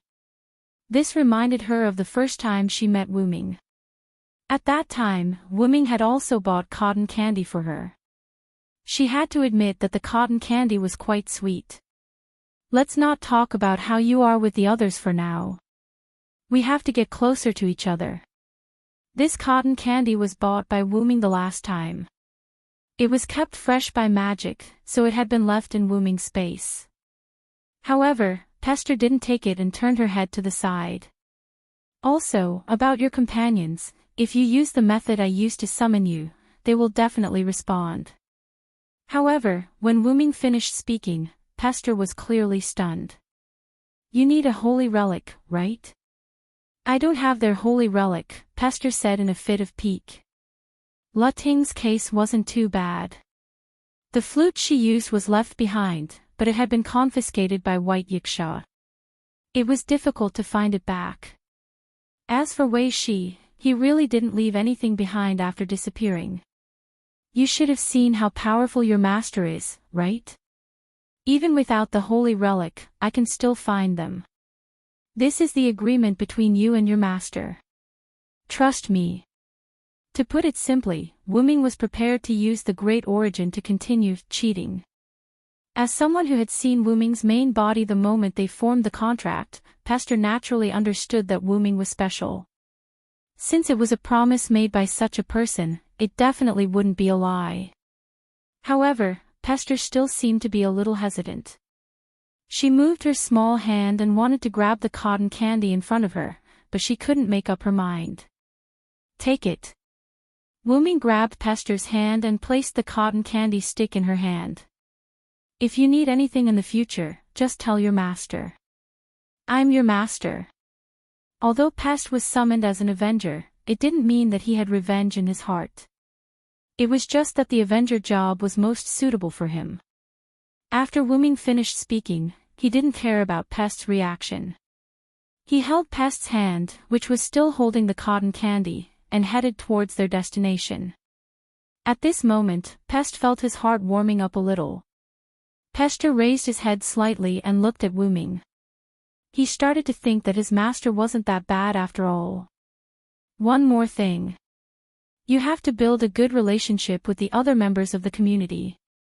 Don't keep a straight face all the time, got it? Wu Ming was like a long-winded father, constantly reminding Pest. But Pest couldn't refute that. I got it. The favorability points that he had just added dropped instantly. Before this, Pest was ready to go all out. Even if Pester angered Wu Ming with her words and Wu Ming wanted to kill her, it didn't matter. But now, her words were restricted. In addition, Wu Ming was Pest's master. In short, Pest couldn't raise his head in front of Wu Ming now. However, when Wu Ming saw Pest's helpless expression, Wu Ming also felt helpless. Forget it. Let's take it slow. After all, Rome wasn't built in a day.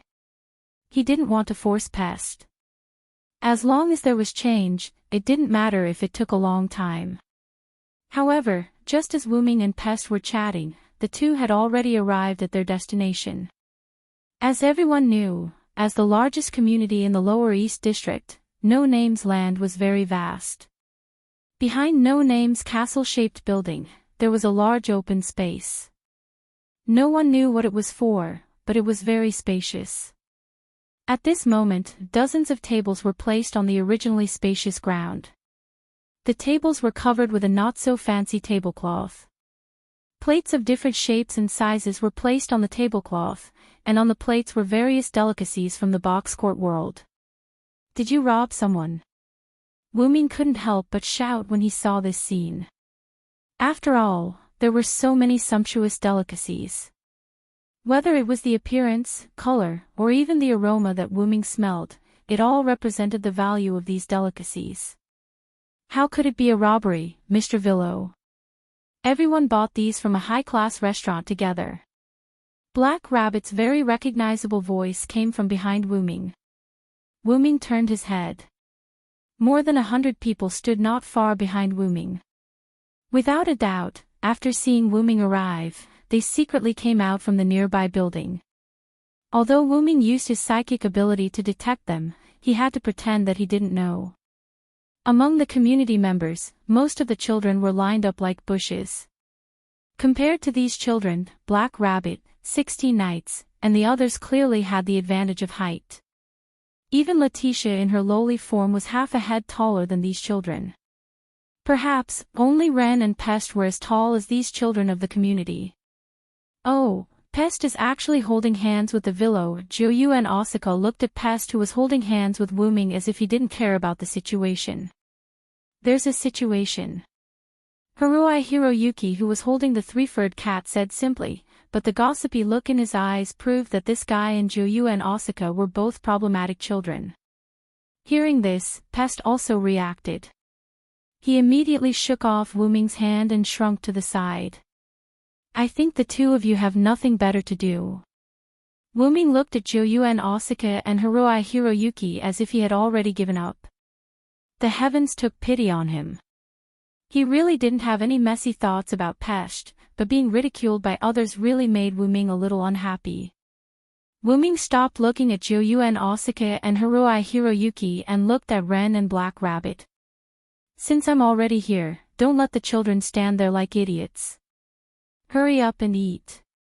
After all, they were supposed to celebrate and send off Wu Ming, so they had to let Wu Ming speak first. Otherwise, they would have already started eating. They didn't need to wait for Wu Ming.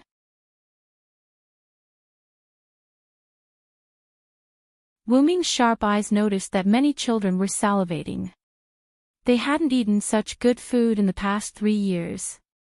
It was the same even 3 years ago.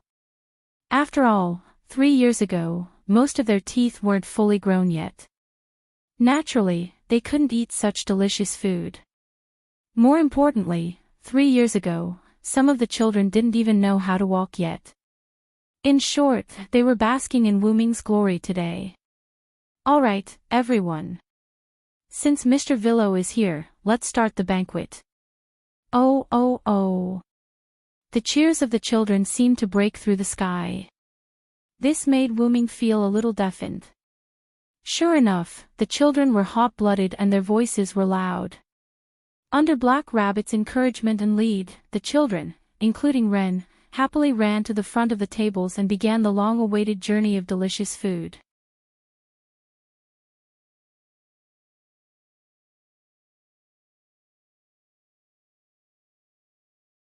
Chapter 890. Even Pest was squeezed to the edge of the table by the crowd of over 100 children. However, Pest, who had never faced such a situation before, was instantly at a loss. He glanced at Wu Ming from time to time, trying to seek help from Wu Ming. However, only Wu Ming's lips responded to Pest, "Eat as much as you can." If it was said that some of the children in No Name had enjoyed such delicacies before, then Pest was the only one who had never seen such a sumptuous meal in front of him. After all, Pest couldn't even fill his stomach when he came to the box court. After coming to the box court, Pest, who was bent on revenge, had never enjoyed such delicacies before. The considerate Wu Ming naturally wouldn't stop Pest from enjoying the delicacies. Pest looked at Wu Ming resentfully and was still hesitating. But soon, Pest was surrounded by Lily and a few other warm-hearted children. He half-willingly and half-forced to enjoy the delicacies with them. As expected, they are a bunch of children. Wu Ming looked at this heartwarming scene and was in a rather good mood.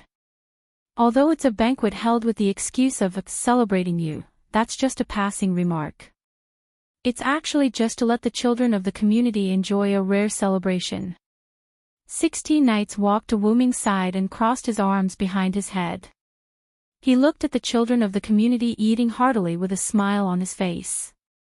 I don't know when our Lord 16 Knights has become so arrogant. Wu Ming crossed his arms and looked at 16 Knights with the same gaze that Juya Sudara and Kasuga Yayoi used to look at Wu Ming and Pest, mocking him. Oh, you want to play games with me? I'm very confident. 16 Knights' eyes flashed as he looked directly at Wu Ming. I don't want to play games with you. Wu Ming spread his arms and looked like he was surrendering. What a joke. Who could beat a problem child when it came to talking?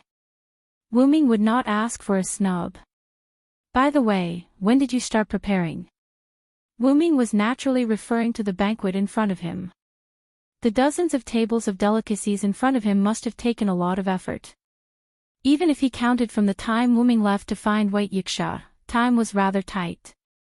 Letitia, who did not participate in the banquet and was standing behind Wu Ming, suddenly spoke up.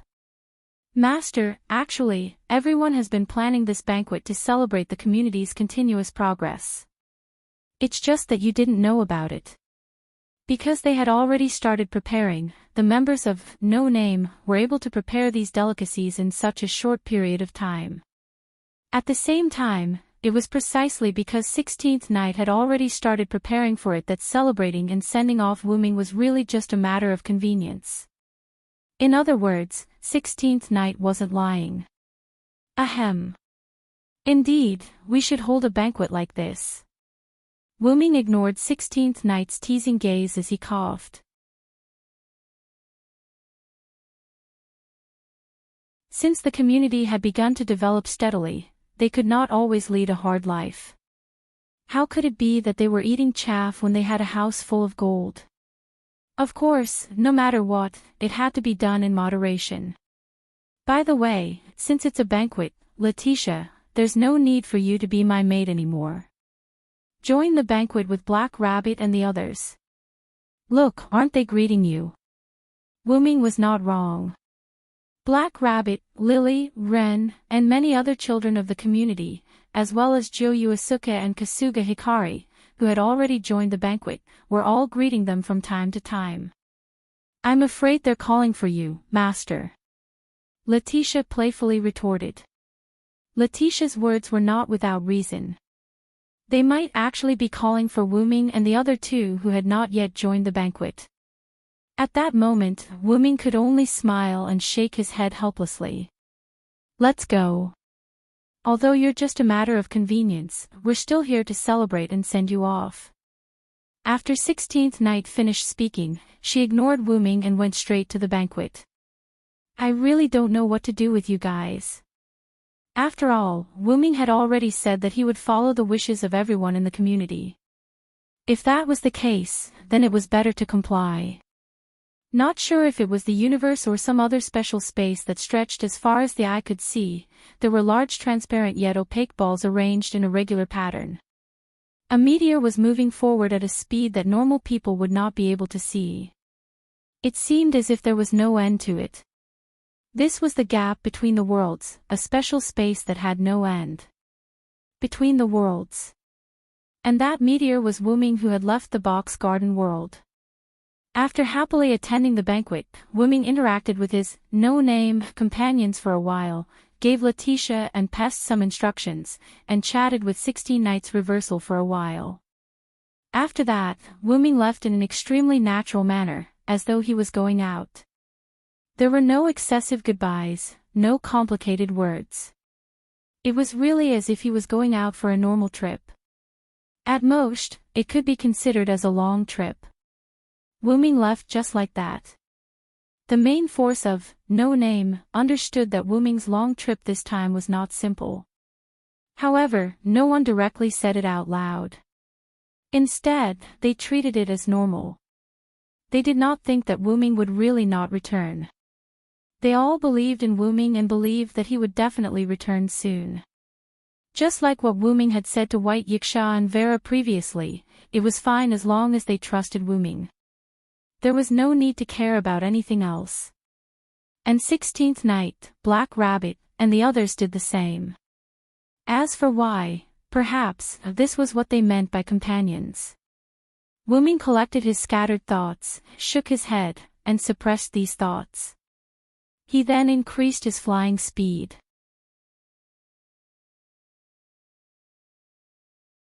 Because Wuming's body had spent a long time in the box garden world, his entire dragon body had been greatly strengthened. Therefore, even if he did not deliberately activate his phoenix transformation and only revealed his original body, it was already easy for him to reach this speed. At this moment, Wuming was preparing to use his body to fly through the gap between the worlds to return to the route.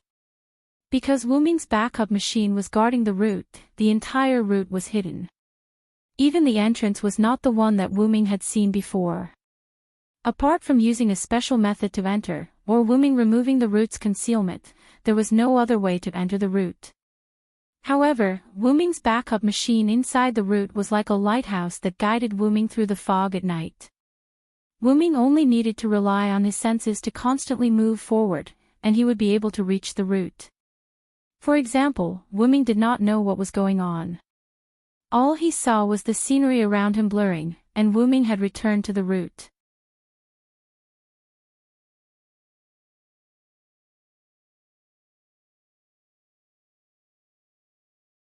Chapter 891. It felt as though he had fallen into an environment, but Wuming knew that it was just a special way for Wuming to enter the route through his backup machine. The route was still the same universe, and there were not many changes. On the platform at the center of the route, a white dragon that was smaller than Wuming's curled up body and spread its wings. It lay there quietly as though it was asleep, but at the same time, it looked like it had lost its life. In short, it was quite contradictory. That was Wuming's backup machine. It wasn't wrong to say that it was alive, but it wasn't wrong to say that it wasn't alive either. If you really had to name it, it was a mechanical life form mixed with magic. Like a swallow returning to its nest, Wu Ming flew to the platform naturally. The small platform automatically expanded a little after Wu Ming flew over, just enough to accommodate Wu Ming and his backup machine. Even so, the space around them did not change at all, as though it was infinite space. That was not wrong. After all, this was the root, and there was no concept of size in the space inside. Not to mention space, there was not even the concept of time. It was just like the root of the M-shaped moon, where everything was chaotic. The root was essentially the same. Apart from Wu Ming and the root black mud, which was born from the root, no one could walk out of the root alive after entering. After landing on the platform, Wu Ming had no intention of putting away his backup machine. He continued to let the backup machine act as the host and take control of the root. After all, Wu Ming would have to leave again soon. Although it doesn't feel real, I've become a lot stronger. Looking at the backup machine next to him, Wu Ming could feel that his body had indeed grown a lot in size at such a close distance. Compared to the backup machine in the root, Wu Ming was now many times bigger. Wu Ming even felt like the backup machine beside him was a figurine. Although Wu Ming's body could freely expand or shrink, the size of his body in the realm of worlds was something that Wu Ming subconsciously controlled.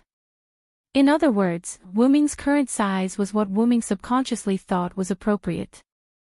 This meant that Wu Ming's strength had also increased by leaps and bounds.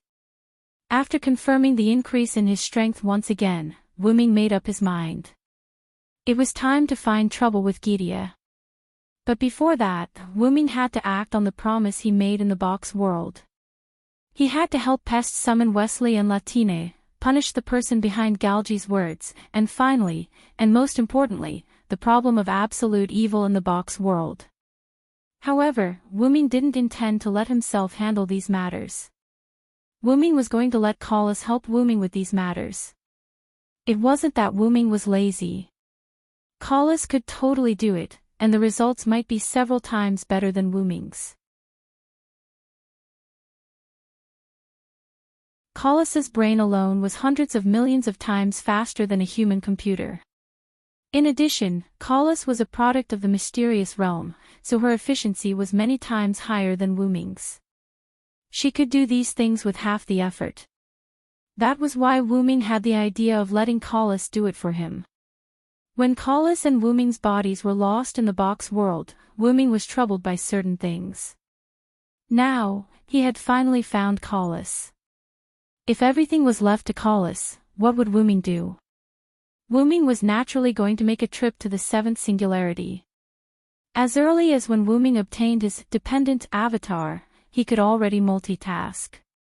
In other words, even if his consciousness stayed in the root, he could still control the spirit base avatar to go to the singularity in real time. It was just that Wu Ming didn't like to do it. Wu Ming felt that it was a little perfunctory. If he got used to it, he was afraid that the future Wu Ming would become a central processing machine. Although it would not cause schizophrenia, Wu Ming still liked to put all his consciousness into the spirit base avatar and use it to encounter anything in the singularity. Such words made Wu Ming feel like he was more like a human than the mysterious and noble origin dragon. Taking a step back, Wu Ming had already left the trivial things to Collis to prepare. If he stayed in the root, he would have nothing to do. So, he might as well put all his attention into the spirit base avatar and seriously deal with everything that he encountered. I suffered a big loss at Gorgon's hands. How can I not get back at him? After temporarily taking over control of the standby machine, Wu Ming lay on the platform.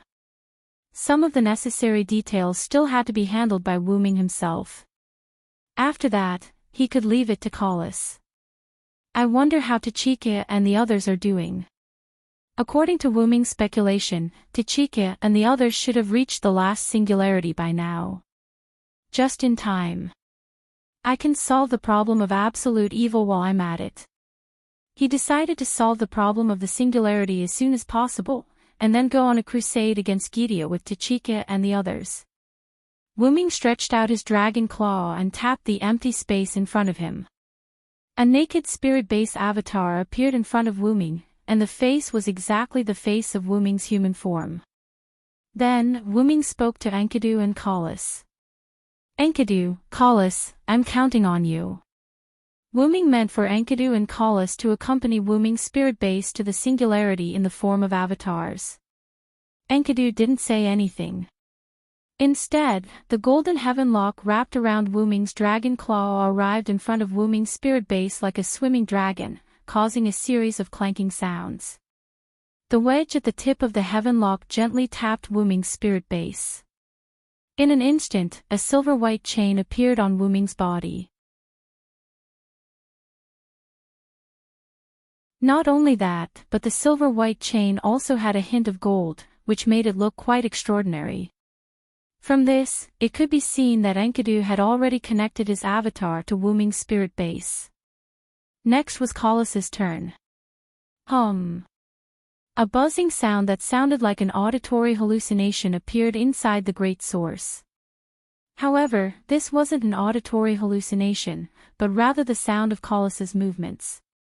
Wu Ming even felt his head vibrating slightly. Instantly, an invisible and mysterious signal like an electric wave was emitted from the dragon horn headpiece on Wu Ming's head. In the next second, a headpiece that looked like a dragon horn crown appeared on Wu Ming's avatar's head, shining with a light that seemed to be full of wisdom. At this moment, Kalas had also completed the connection with Wu Ming's spirit base. Next, it's absolute evil. You're tuning into the LoveLore Library YouTube channel. We're so grateful for your support, and don't forget to subscribe to join us on this incredible journey through captivating stories. Your generosity through donations truly makes a world of difference, as it's the primary source of revenue that allows me to expand and enhance this channel for you. Thank you from the bottom of my heart for being a part of this adventure.